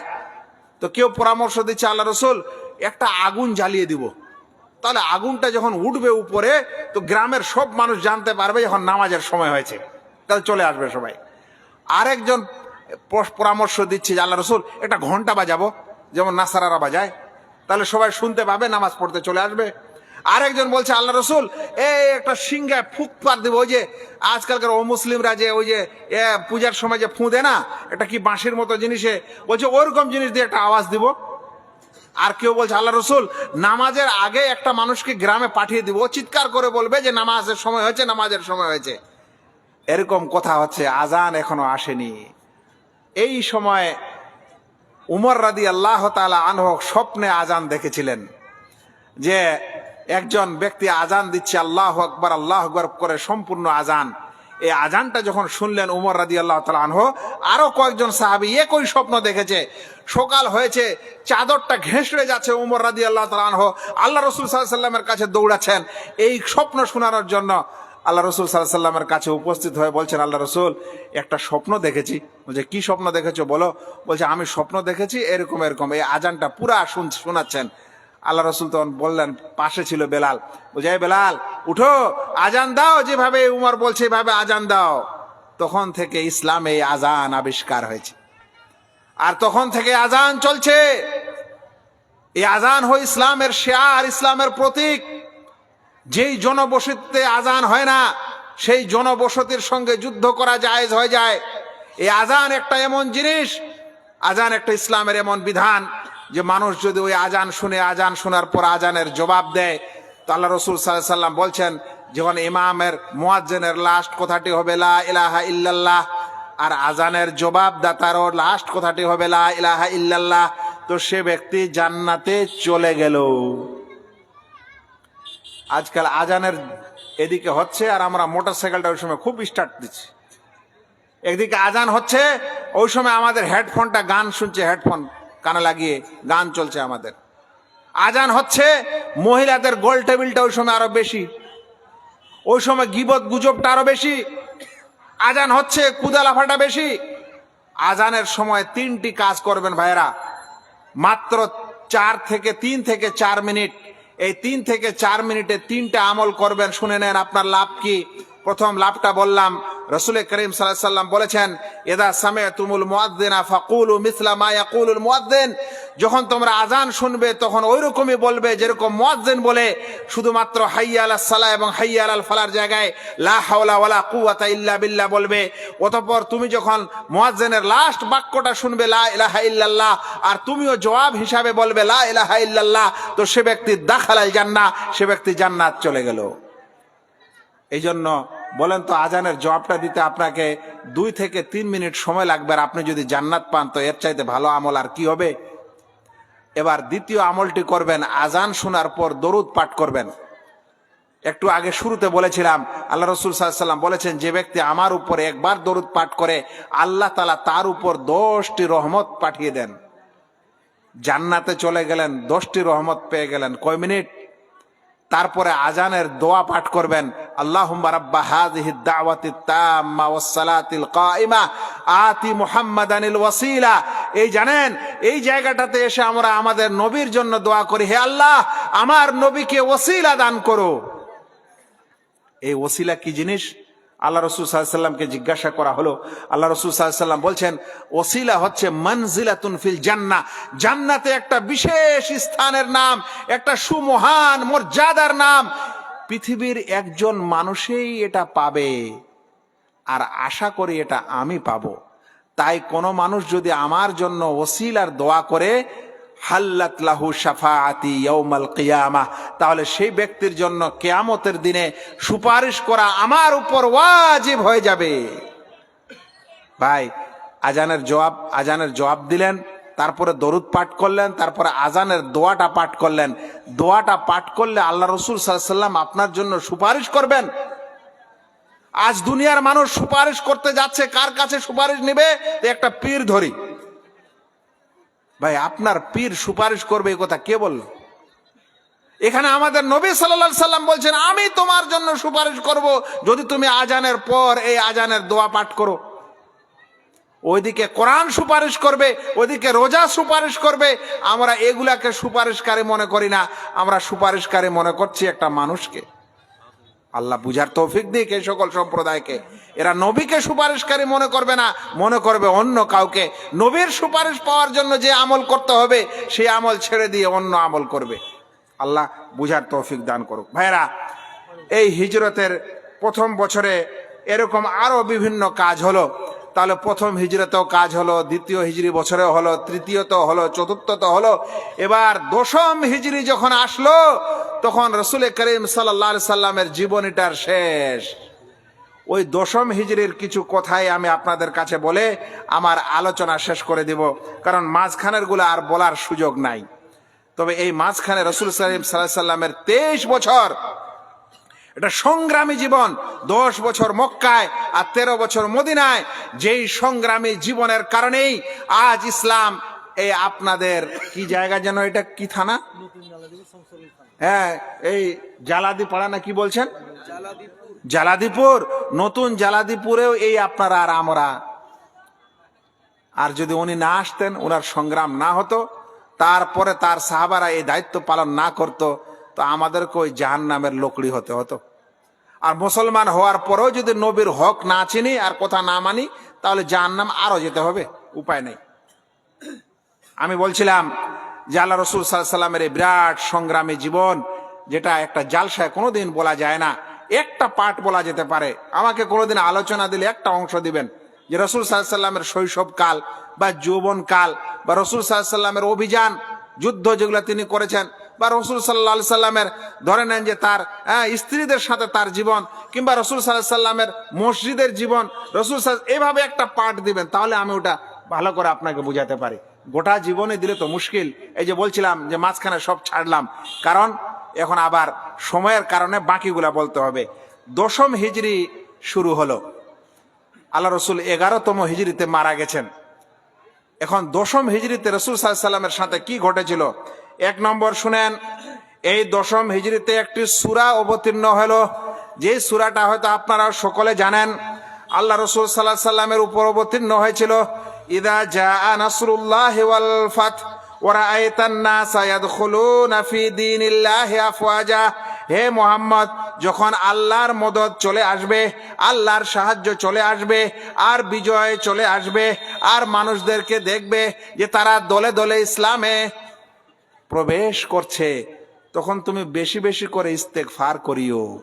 এই সূরাতে ইশারা ছিল যে মানুষেরা যখন অধিক হারে ইসলাম গ্রহণ করবে আর বিজয় দেখবে, মানে মক্কা বিজয় হয়ে যাবে, যেই মক্কা থেকে তোমাকে তাড়ালো সেই মক্কা বিজয় হয়ে গেল, তখন তুমি ভেবে নিও তোমার জীবনটা শেষ দিকে, ওই সময় তুমি বেশি বেশি করে তাসবিহ তাহলিল পাঠ করিও। বুঝতে পারছেন ভাই? এই সূরাটাতে রাসূল সাল্লাল্লাহু আলাইহি সাল্লামকে ইঙ্গিত দেওয়া হয়েছে। এই 10ম হিজরিতে রাসূল করিম সাল্লাল্লাহু আলাইহি সাল্লামের কাছে বিশ্ব থেকে বেশি বেশি করে ওয়াফদ ডেলিগেটস আসতে লাগলো। আল্লাহ রাসূল সাল্লাল্লাহু আলাইহি সাল্লামের ইসলাম চারিদিকে ছড়িয়ে গেছে, মানুষেরা জানতে পেরেছে, সবাই একটা করে টিম তৈরি করছে, আর আল্লাহ রাসূল সাল্লাল্লাহু আলাইহি সাল্লামের কাছে উপস্থিত হচ্ছে, শুনতে আসছে যে ইসলাম কি জিনিস, যে ইসলাম আজ আরবে বিজয় লাভ করেছে, চারিদিকে জয় লাভ করেছে, যারা তাকে আজ অপদস্থ করেছিল, বাড়ি থেকে বের করেছিল, হত্যা করতে চেয়েছিল, তারাও আজ ইসলাম গ্রহণ করেছে। ইসলাম আরব থেকে বেরিয়ে মিশর চলে গেছে, বাহরাইন চলে গেছে, আরো কিছু দ্বীপে চলে গেছে, আবার ওইদিকে হাবশায় চলে গেছে, যেটাকে বর্তমানে ইথিওপিয়া বলা হয়। বিশ্বের মানুষেরা আল্লাহ রাসূল সাল্লাল্লাহু আলাইহি সাল্লামের কাছে আসতে লাগলো। এই সময় যেমন ওয়াফদে গামেদ, ওয়াফদে খাওলান, ওয়াফদে আরো কিছু আল হারেস, এ সকল কিছু আল্লাহ রাসূল সাল্লাল্লাহু আলাইহি সাল্লামের কাছে আসলো। অতঃপর আপনারা জানেন যে একটা মানে ইসলামিক বছর শুরু হয় মুহররম মাস থেকে। তো মুহররম মাসে 10ম হিজরি শুরু হয়েছে।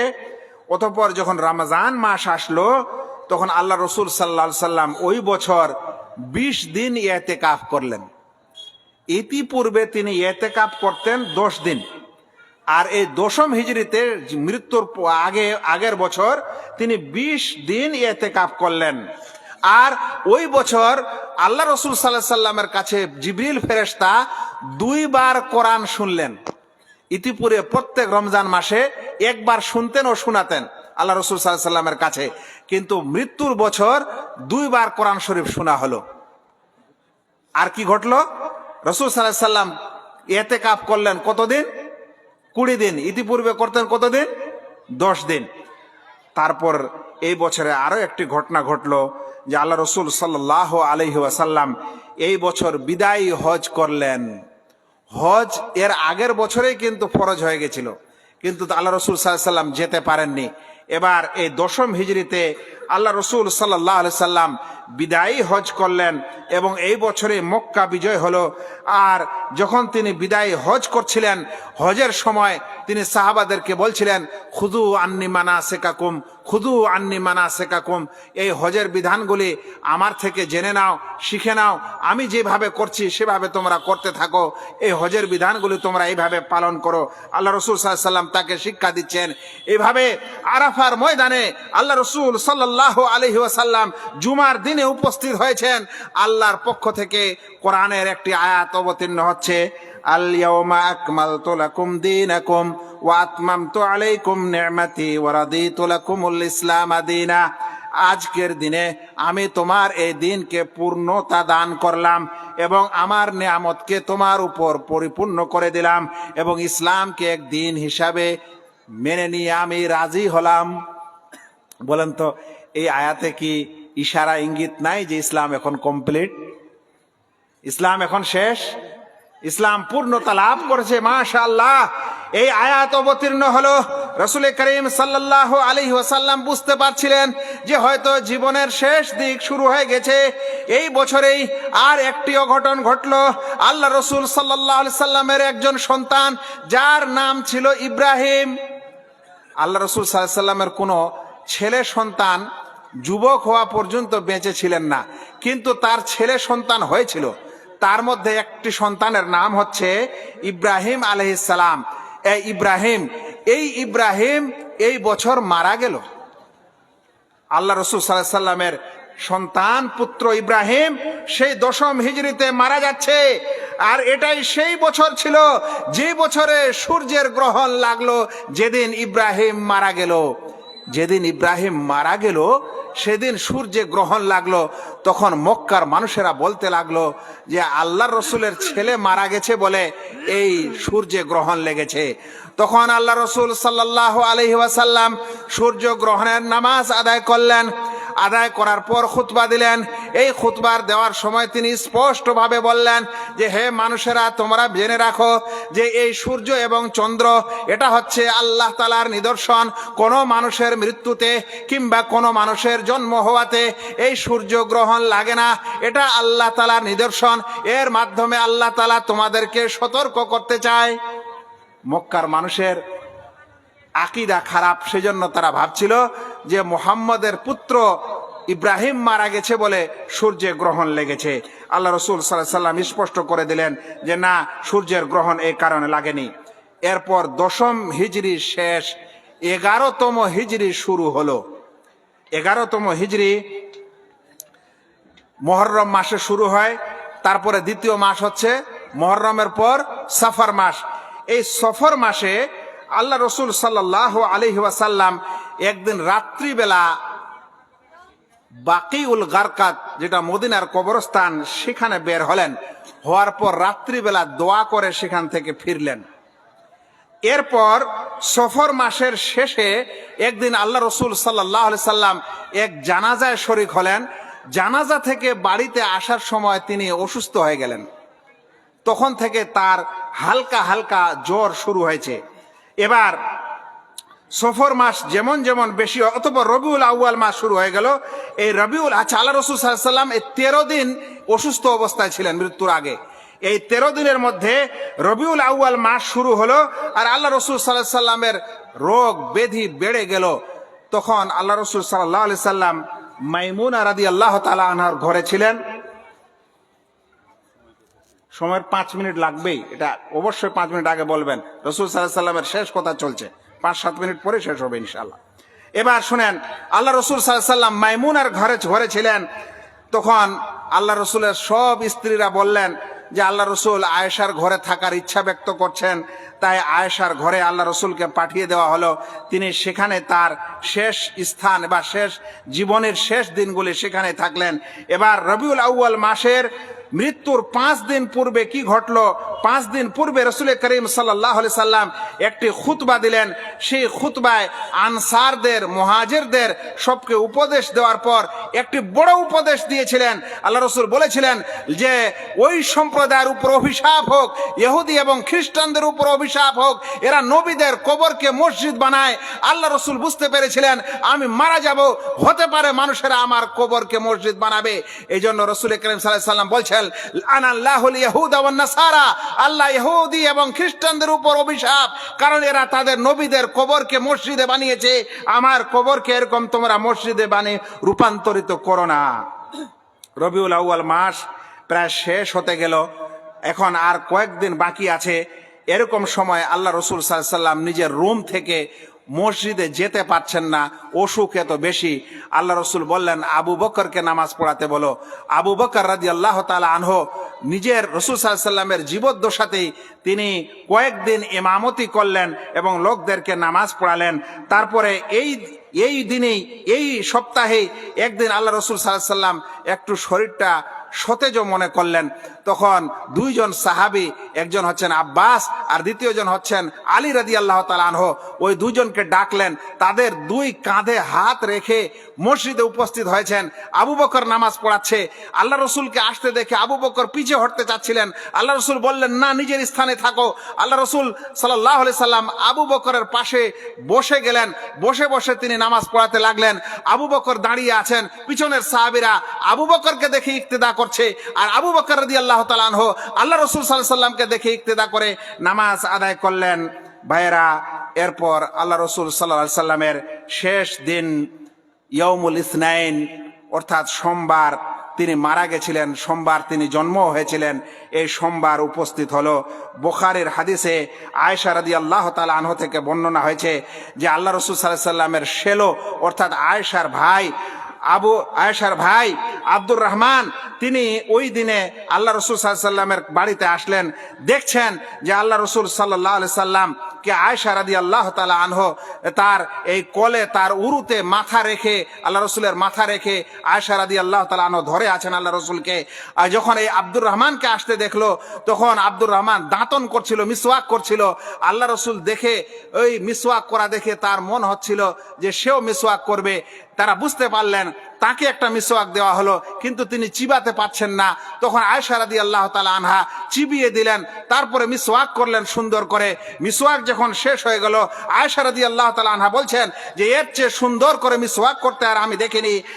এতপর মিসওয়াক শেষ হয়ে গেল, দাঁতন করা শেষ হয়ে গেল। এরপর আল্লাহ রসুল সাল্লাল্লাহু আলাইহি সাল্লাম তার হাতকে, তার আঙ্গুলকে আকাশের দিকে তুলে বললেন, ফির রাফিকিল আলা। অর্থাৎ এই সময় ফেরেশতা আমাদের নবী সাল্লাল্লাহু আলাইহি সাল্লামকে এ কথা বলতে এসেছিলেন যে আপনি যদি জীবনের এই দুনিয়ার জীবনে বাঁচতে চান তো আপনার নবীকে এটা ইখতিয়ার দেওয়া আছে যে তারা এই দুনিয়ার জীবনে বেঁচে থাকতে পারে। কিন্তু আল্লাহ রসুল ইশারা করছে, বলছেন যে না, আমি দুনিয়ার জীবন চাই না, আমি রাফিকে আলা, এই সমূহান উপরে যিনি আমার রব আছেন আমি তারই সঙ্গে হতে চাই। এইবার তিনি 3 বার এই কথাটি বলার পর তার নিঃশ্বাস সেখানেই শেষ হয়ে যায়। আল্লাহ রসুল সাল্লাল্লাহু আলাইহি সাল্লাম এই পৃথিবী থেকে বিদায় নেন। এটা ছিল রসুল করিম সাল্লাল্লাহু আলাইহি সাল্লামের শেষ আমল এবং শেষ কথা।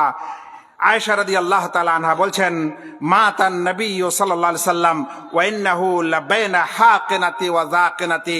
আল্লাহ রাসূল সাল্লাল্লাহু আলাইহি সাল্লাম মারা গেছেন এই অবস্থায় যে তার মাথা আমার এই থুতনি এবং আমার এই গলদেশের মাঝখানে ছিল। এখানে মাথা রেখে আমার রাসূল সাল্লাল্লাহু আলাইহি সাল্লাম এই দুনিয়া থেকে বিদায় নিয়েছেন। হে আল্লাহ, আমরা আমাদের নবীকে দেখিনি। হে আল্লাহ, আমরা আমাদের নবীকে দেখিনি, কিন্তু তিনি আমাদের বলেছেন যে আমার উম্মতের মানুষেরা দাড়ি রাখবে, তাই আমরা দাড়ি রেখেছি। দুনিয়ার মানুষ অপদস্থ করে কিন্তু আমরা সহ্য করি। আমাদের নবীকে আমরা দেখিনি, তিনি বলেছেন গিটের উপর কাপড় পরো, তাই আমরা গিটের উপর কাপড় পরি। হে আল্লাহ, আমরা আমাদের এই নবীর সম্মানে এবং নবীর ভালোবাসায় কাজ করি। হে আল্লাহ, তোমার নবীকে আমরা দেখিনি, কিন্তু তিনি আমাদের যা কথা বলেছেন আমরা সেটা মানার যথাসাধ্য চেষ্টা করি। আল্লাহ, আমাদের অন্তরে যদি তার নবীর ভালোবাসা থাকে, আমাদের অন্তরে যদি আপনার নবীর ভালোবাসা থাকে, সম্মান থাকে, আল্লাহ, তাহলে তুমি আমাদের এই নবীর শাফাআত আমাদেরকে নসিব করিও, তার সাথে আমাদেরকে জান্নাত যাওয়ার তৌফিক দান করিও। ওই সম্প্রদায়ের মধ্যে করিও যেই সম্প্রদায়কে রাসূল করিম সাল্লাল্লাহু আলাইহি সাল্লাম সর্বপ্রথমে নিয়ে এই জান্নাতের দরজা খুলে জান্নাতে প্রবেশ করবেন। হে আল্লাহ, আমাদেরকে সত্যিকারে তোমার নবীর উম্মত হয়ে বাঁচার তৌফিক দান করো। নবীর নাম বুকে লিখলে নবীর মহব্বত হয় না, নবীর নাম কোনো ঝান্ডায় লিখে তার গাড়িতে বাড়িতে লটকে দিলে নবীর প্যার ও মহব্বত হয় না। যে মানুষ নবীকে ভালোবাসতে চায় সে যেন অন্তর দিয়ে ভালোবাসে, আদেশ নিষেধ আছে সেগুলো যেন পালন করে, তাহলে নবী সাল্লাল্লাহু আলাইহি সাল্লামকে ভালোবাসা হয়। আমি আজ আমার বক্তব্য এখানে শেষ করলাম। আসসালামু আলাইকুম ওয়া রাহমাতুল্লাহি ওয়া বারাকাতুহু। ওয়া আলাইকুম আসসালাম ওয়া রাহমাতুল্লাহি ওয়া বারাকাতুহু। মাশাআল্লাহ, জাযাকাল্লাহ, বারাকাল্লাহ। মুহতারাম শাইখ আব্দুর রকিব মাদানী সাহেব হাফিজাহুল্লাহ ওয়া তাআলা দীর্ঘ সময় ধরে আপনাদের সামনে নবী করিম সাল্লাল্লাহু আলাইহি ওয়াসাল্লামের জীবনী নিয়ে আলোচনা করলেন। এই জীবনী 1-2 ঘন্টাতে নয়, 1 সপ্তাহ, মাস লেগে যাবে, তবুও শেষ করা যাবে না। যাই হোক, আমাদের আজকের জালসার প্রধান আকর্ষণ